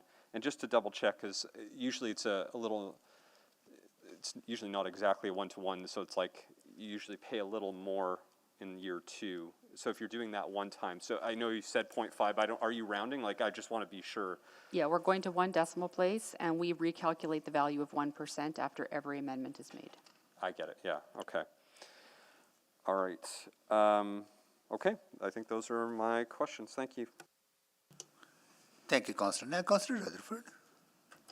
Yeah, I remember in reading the capital, there is 12.5 million in pay-as-you-go, but there was a risk assessment on critical renewal that was done for 2024 that used some of that, like, that also used pay-as-you-go. And I remember the advice being to maintain that pool for doing that same risk assessment in 2025. Is my understanding correct? We started with 12.4. With the mayor's capital amendment, it went down by $1 million, so we're at 11.4. And yeah, we did indicate that that was all that was left over the cycle. Because pay-as-you-go is needed for renewal, Yes. right? That is the funding source. If there's any critical emergent renewal items. and emergent items that come up. So removing that would, I'm just trying to understand, would You put are us very thin. increasing the risk associated with your budget. Perfect. Okay, that's everything. Just, so that's the plain way of saying it. Okay, thank you. That's all my questions. Thank you, Councillor Rutherford. Councillor Stevenson? Oh, you took, okay. Oh, okay. All right, so that concludes the questions on this amendment. Now we open up for speaking. Anyone to speak? Councillor Knack, go ahead, please. Thanks, Mayor Sohi.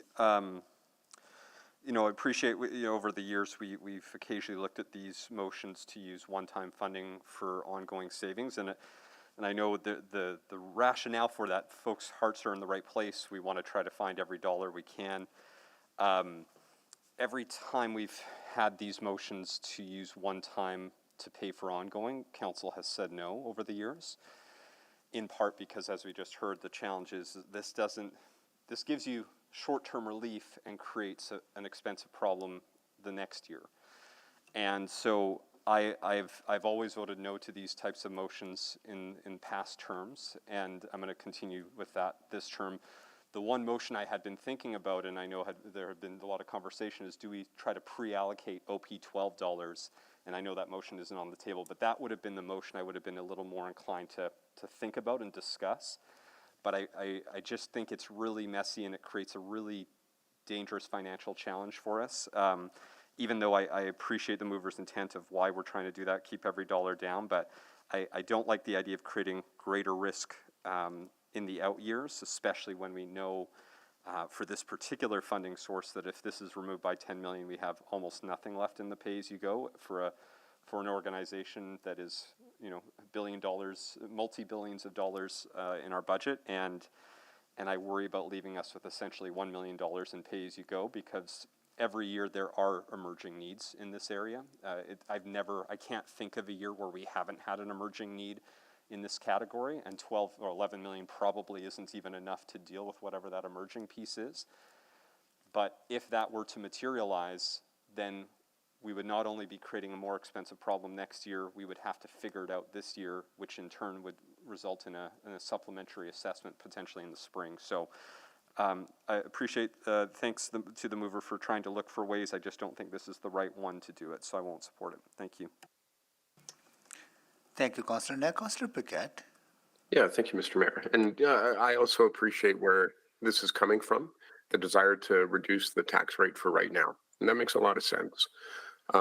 If it didn't have an impact of raising tax rates next year, then maybe I would support this. But the fact is, you reduce that by 10 million, and we've got 1 million left as a buffer in case things were to go sideways, and that makes me really uncomfortable. We actually had this discussion about the FCR or about FSR once before the pandemic hit, and it was council essentially decided, yeah, maybe we won't draw down on the FSR on one-time spending that would reduce the tax levy, and it's a good thing we did it. We made that choice because we obviously needed that buffer.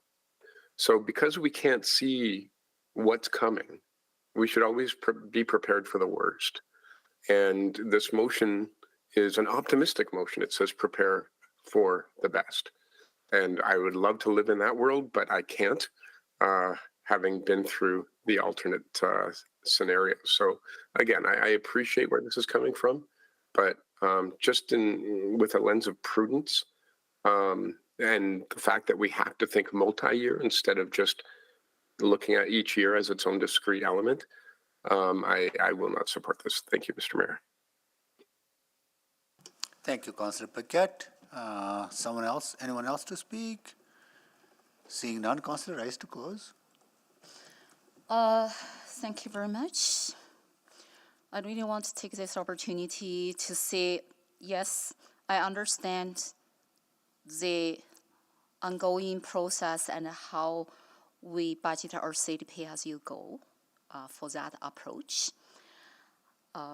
We have been doing that approach so we did exercise, so there, and also after COVID, right now, and with inflation increase, with other economic conditions, our Edmontonians is facing the financial crisis, and to manage even some basic life requirements.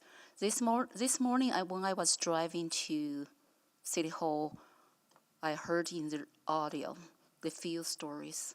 That few stories actually really touched my heart to demonstrate what is the financial challenge our Edmontonians are facing.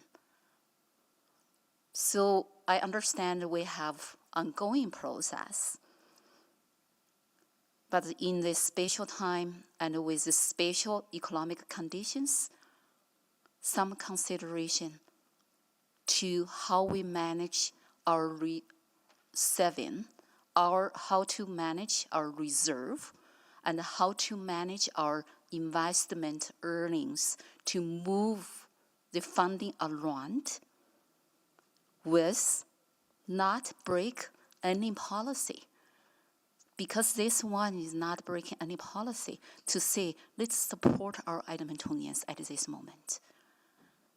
And also for the next year, we don't know if we have this investment earnings, but at the same time, and it's uncertain for the next year if we have other type of expenditure will come out or other type of revenue our city will identify. And because for next year, the uncertainty and is not 100%. And even with this $10 million move for this year to support our Edmontonians, the production or estimation and for the next year's increase the tax and is based on the current assumption about the financial situation. Is not based on the future. So with this said, I do think put our people as the first. I hope my colleagues support this reduction to bring the tax a little bit down. Even though it's a little bit, but for some families, it means lots. Thank you. Thank you, Councillor Rice. So please vote.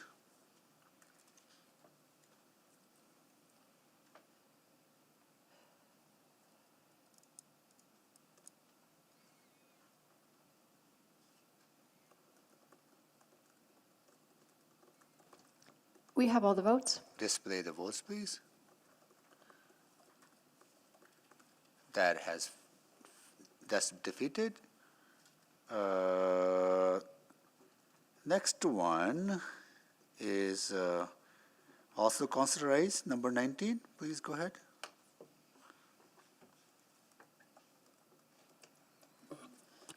Okay, thank you. The next one is reduction about the taxation appeals adjustment. And from proposed $3.4 million, I think, and to reduction and $2.3 million. The reason for this, because the budget for expenditure for taxation appeals adjustment is based on 7.09%. That is when the budget started. If we are going based on all these amendments, the tax rate is going to reduct a little bit to ensure to reflect that reduction. This taxation appeals adjustment could bring down a $2.3 million And then also the purpose is the same, to offset the tax increase and hopefully could bring a little bit down and for the tax rate. Thank you. Thank you, Councillor Rice. Can you, just for the benefit of council, can you point to which page that amount is referenced in the Is in attachment 1. attachment 1? Let me find here. Attachment 1 and page 1, and it is the expenditures budget, and it's 3.165.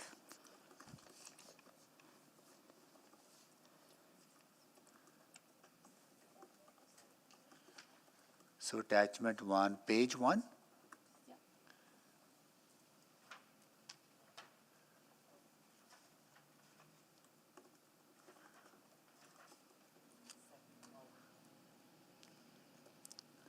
I see corporate expenditures revenue. Is under the category 1 change to economic forecasts. It's the last line item in that section that you're looking at. So changes to economic forecasts, the first section, corporate expenditures and revenues, and it's the last line item in that category. Councillor Stevenson, go ahead, please. Thank you. I think, I think this is an interesting approach. My memory was that we have been seeing an increase in the number of tax appeals. Is that correct? Ms. Watts online to answer that. That is correct, Councillor Stevenson. Okay, so if, sorry, my math is slow. So if I'm understanding this correctly, what would be remaining is about $800,000. Sorry, that's going to be embarrassing if my math is off. And would you anticipate that being sufficient for the tax appeals in the coming year? I'm afraid I don't have the mathematics in front of me. What I can say is that this is an estimate for us of what we anticipate worst case scenario our appeal losses being. If we are successful in defending the assessment role, the residual, forms part of, gets returned to the financial sustainability reserve. Right. Are you able to tell us, what this year looked like, just so we can ground in terms of what the order of magnitude is? Yes, I can. As of September, which is the last reconciliation we have, we had budgeted $11.6 million, and at the moment we are forecast to end the year at $14.1 million loss. Oh, wow. Okay. And, okay. And so the recommendation was to add another 2.3 million. So the whole budget is not, the whole budget is not 3.165. That was a recommended addition to kind of match the trend that we saw this year. Yes, that's right. Okay. It's in part, we are in increases, and as Councillor Rice was referencing, we are also anticipating a tax increase. So the two numbers are combined together to require us to budget a little more.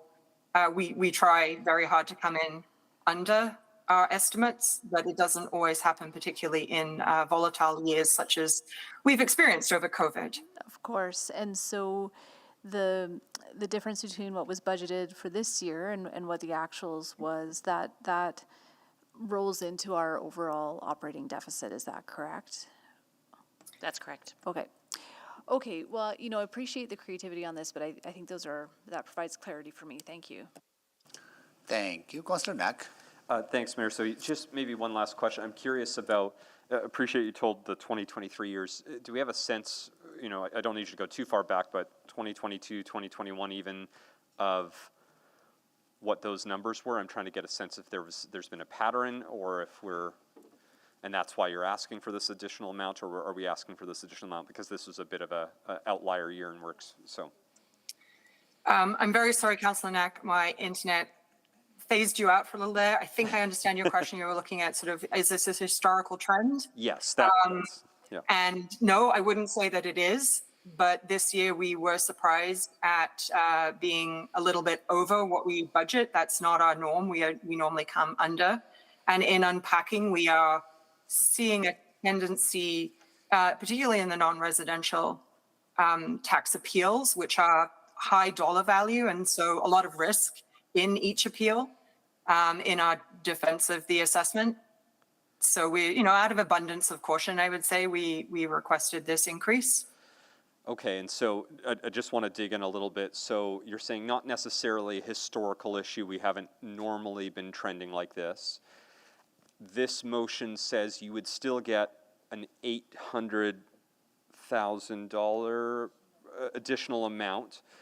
So, I'm trying to weigh this out because I'm hearing the idea from the mover about this is still increasing that, but albeit not at the same rate you've been asking for, not that you're asking for. And if historically we haven't normally been this way, I know it's tough. I know it's tough to put you on the spot. Ms. Padbury, looks like you want to offer a thought because I'm intrigued by this idea, but Yeah, so I just weighing out want to, risk, I I guess. think what we've experienced in the last couple of years post-pandemic is it's getting harder and harder for us to be able to estimate. Yeah. I'm a little concerned about the requirement to show a trend before making the adjustment when we're already starting to see negative impacts on the budget. If you, passing this increases the risk of deficit, and you've already made significant reductions, that I would suggest also increase the risk of deficit. And so I think I just would ask you to exercise some caution and just understand what the risk is if you pass this and we experience higher appeals. yeah. And so the assumption, as I hear, is that we think, so another 3.1 million would bring us up to 14.7 million, so a little above what happened this year. And then there's some additional amounts in 25 and 26 to supplement that. And so, and appreciate your point, Ms. Padbury. I know it's like, you don't want to necessarily always have to prove out a trend, but I also, I want to give this its due diligence as a consideration. What I'm hearing, and Ms. Watt, maybe you can offer this, is that it is your submission that you believe we're going to be at least at the same amount as this year, and that's why this is coming, even though we haven't necessarily seen a historical piece, but that's your feeling right now. Gosh, you are putting me on the spot a bit, I Councillor hear you, Knapp. but I mean, that's part of, yeah. I appreciate the question, though. A lot of times people are not so interested in our line of business. I would say It's that riveting. we actually have had a very successful pre-roll period this year. We have agreed to terms with a number of large taxpayers within the city. So I am more optimistic today than I was this time 2 weeks ago. That said, if we do end up with larger appeal losses than we have budgeted for, as Ms. Padbury is pointing out, we must adhere to that anyway. We can't sort of refuse to pay. So we do end up in a deficit position. So it is essentially a risk management piece. Yeah, and so,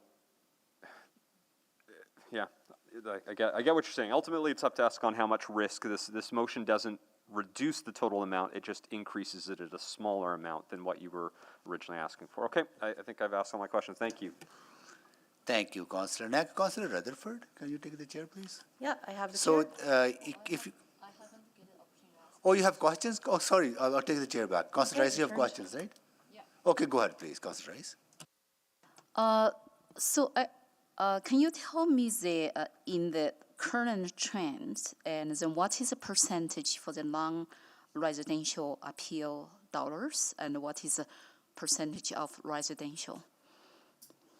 I'm very sorry, Councillor Rice, I don't have those numbers in front of me. Get them, circulate them though. So is that able to get it? So Councillor, just to give Kate a chance to look at that, so if you're looking for any kind of stats related to the Assessment Review Board, this is all available online, and it breaks it down into the number of complaints filed, the CARBs and LARBs, as well as the withdrawals and the totals, all those percentages, that's public information. So because when we talk about increase this expenditure appeal adjustment amount with additional, so I would like to know in the total expenditure appeal spending and how many, like what is percentage, and for the non-residential, what is percentage for the residential? So I would like to see that number. And also, the next question is about the risk to increase deficit. And then by looking at the deficit presented to us back to September, we never saw any deficit or risk could caused by the taxation appeal. And it is actually caused by the different expenditures. So I was wondering, I tried to make a connection between this. So Councilor Rice, I'll look back to confirm, but I'm fairly certain as a part of that projection, the tax support deficit, that we did have a tax appeals unfavorable variance in there. It may just not have been on the main corporate table just because it probably wasn't big enough to get in there, but it should be in the report. And then we have specific reserve schedule as well in the report, and I read all the reports here. Specifically, when we manage the risk, and including deficit and including unexpected spending. And then we have many funding sources to move around and to manage the financial risk we may facing. And so to me, and it's not just one-to-one, or if we increase this and next year will be increased risk. So to me, this connection between this year, if we make some adjustment and will increase risk for next year, that connection is not very clear to me. But I understand the principle. So I'm maybe just going to say, yeah, the adjustment that we proposed in the budget is our best advice, is what you need for appeals. Okay, so is there any number come out now? Hi, Councillor Rice. I'm looking at my most current complaint tracking spreadsheet. So I'm not sure that these are the same numbers that have been published on the web. But what we have is about $6 million in commercial, not including the downtown levy area. So the downtown not business improvement, commercial business area, the SIL levy, we separate out. That number is actually 6.6 million in taxes. So I've also got the assessment numbers. Probably best to circulate these to you in a table, I think. So that means I didn't get the percentage between the non-residential and the residential, and for how much in the trends we paid back. No, as I'm saying, we actually split out because we have to account for tax changes in the revitalization areas differently because of the way we use the tax levy within those zones. They don't feed the general tax levy. They're not financed from the general tax levy above their baseline. So when we calculate our loss in assessment appeals within the SILs, it's a different formula that we have to use to general non-residential. That's why I can't give you the percentage that you're asking for, because it's not a percent we can calculate without making a lot of qualifiers. Okay, thank you. My time is out. Yeah. Thank you, Councillor Rice. Councillor Cartwell. Thank you. Just sort of one question. Golly, I'm tired. Is there a bit of a thumb on the scale piece, Ms. Watt, because of the zoning bylaw renewal, that we're not quite sure where everything's going to cross over and if there's going to be weirdness in assessments as we kind of press the reset button on everybody's property? No, Councillor, it's actually nothing to do with the zoning bylaw renewal. From our position, we don't see that actually impacting significantly changes in assessment, although it does create a level of uncertainty that may increase the number of appeals. That's not where I see our challenges coming from. Our challenges are coming from the instability, particularly in the downtown. As everybody is aware, the vacancy rates in downtown are higher than they have been for a very long time, both in retail and in offices. And in fact, we're seeing offices across the city increase in vacancy rate. This just is an indication that our whole non-residential market is going through a structural shift. And when that happens, the underlying stability within the apportionment of the tax base is challenged more. And that's what we're trying to address here. I would say that our best advice is, although historically we've been successful in defending assessments, what we're forecasting is a period of more volatility because the real estate market in Edmonton and across, frankly, Canada is experiencing a structural shift as a consequence of the pandemic and the fallout, working from home and so on. So on that, with that input, a look back at the historical figures might not be particularly informative because we have weirdness. That is administration sense, yes. So then is there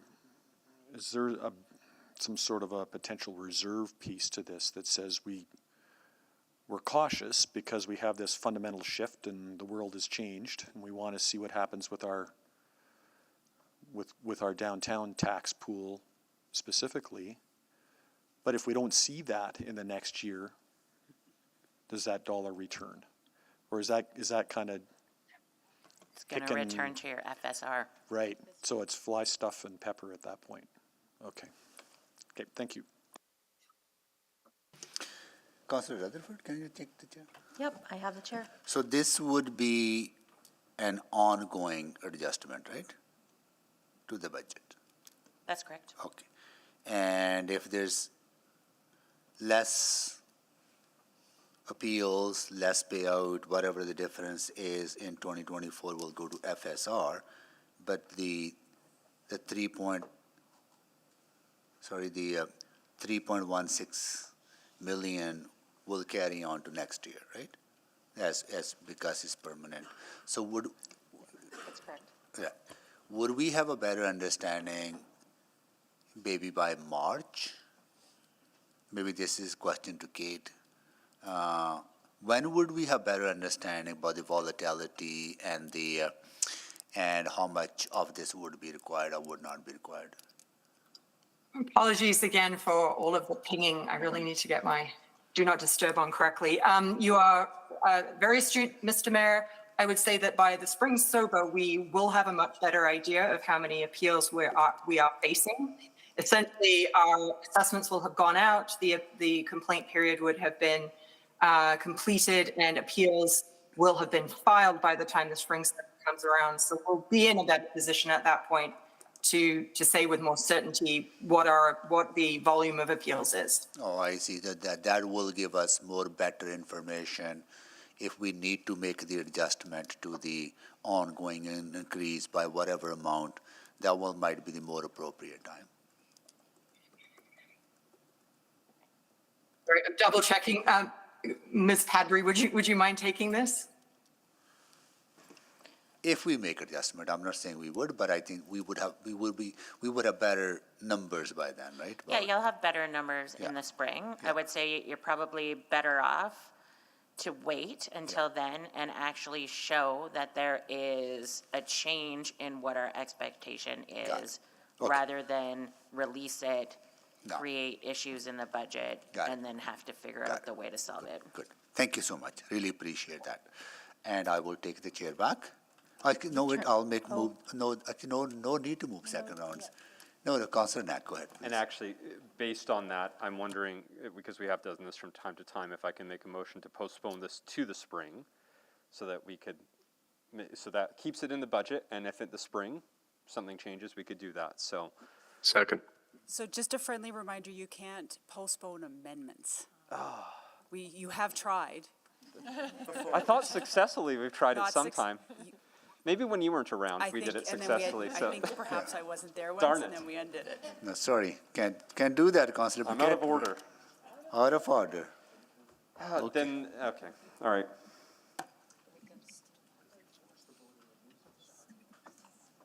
Maybe there is another question then, maybe a procedural question.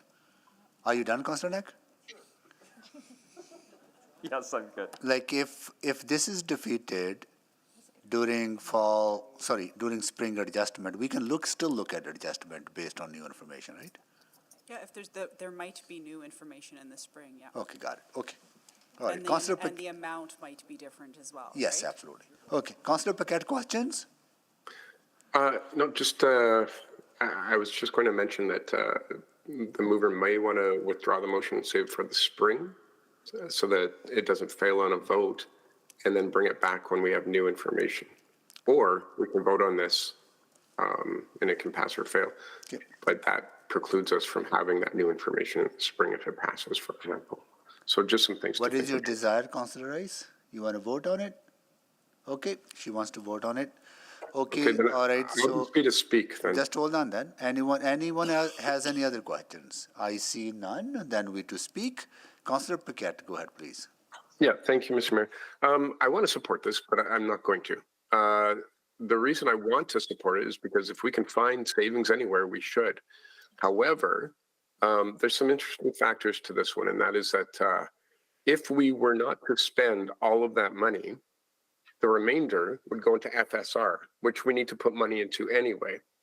And that FSR would act as a buffer for anything else that was unexpected that was coming, like we had with the EPS adjudication.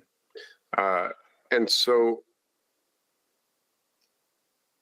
I would prefer that we don't put ourselves in a precarious position because these are interesting times. The economy is not predictable at this moment as far as it's going to affect property and things like that. And that's precisely why we have this.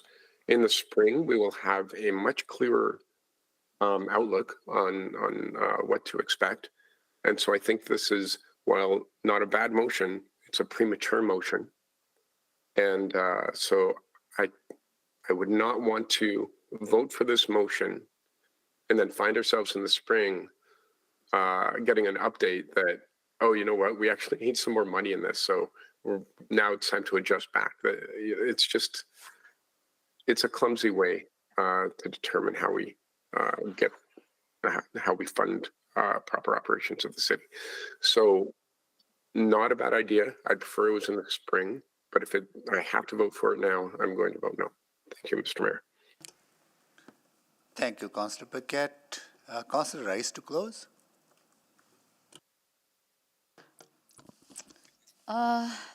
Thank you for the discussion and the questions. So, back to September, when we received the information about the city's deficit, and I actually asked myself,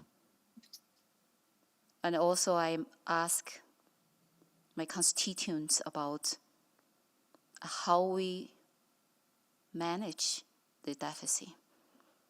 So I received lots of comments, lots of feedback, lots of suggestions. And right now we are in the budget discussion. I also invited my constituents to provide their inputs, then their feedback, their thoughts about how our city to budget our expenditures and the revenues. Because we are facing two risks here. I know it's very, very difficult time for us. One risk, we have to recover all the deficit.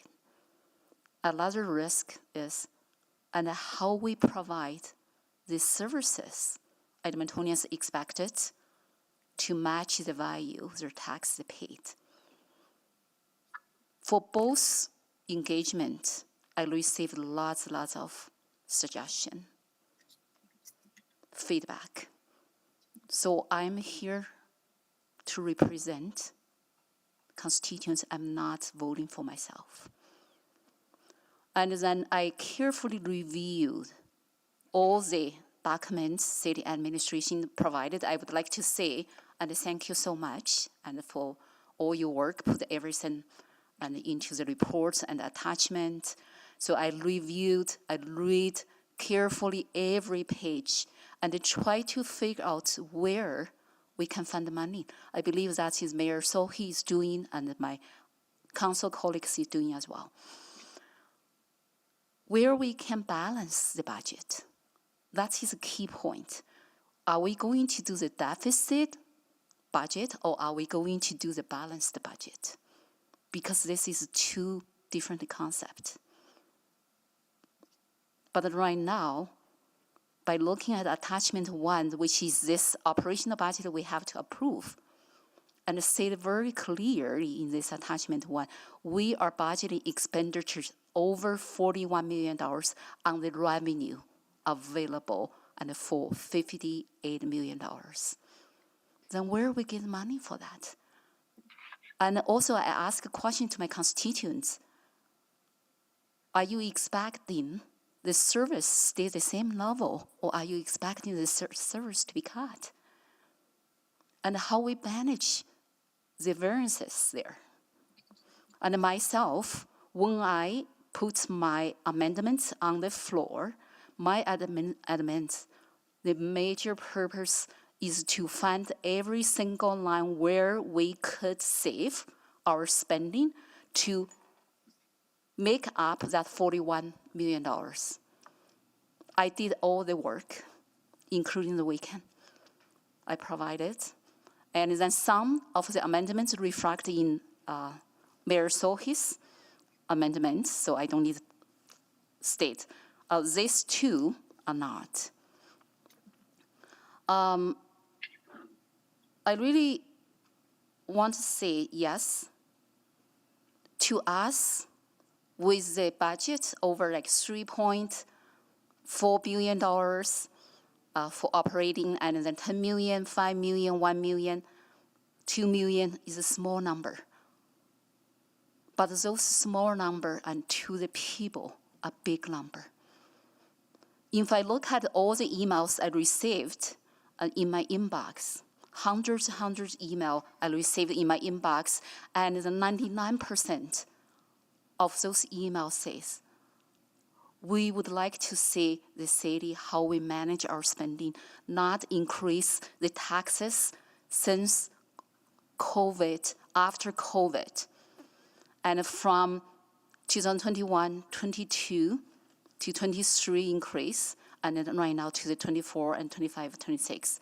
So that is why my effort and try to be fund the reduction and to address all those voice concerns I heard. I hope my colleagues support this. Thank you. Thank you, Councilor Rice. Please vote.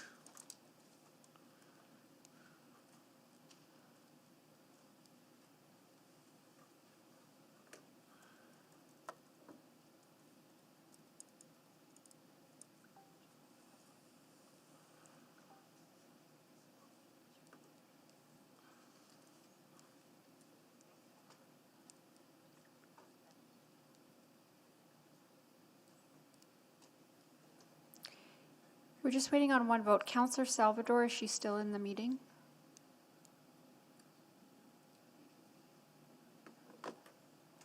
Councilor Salvador, Oh, we have it. We have all the votes. display the votes, please. That is defeated. Okay, well, stop here. We have two, two more remaining, and we will start tomorrow at 9:30. Until then, we are on recess.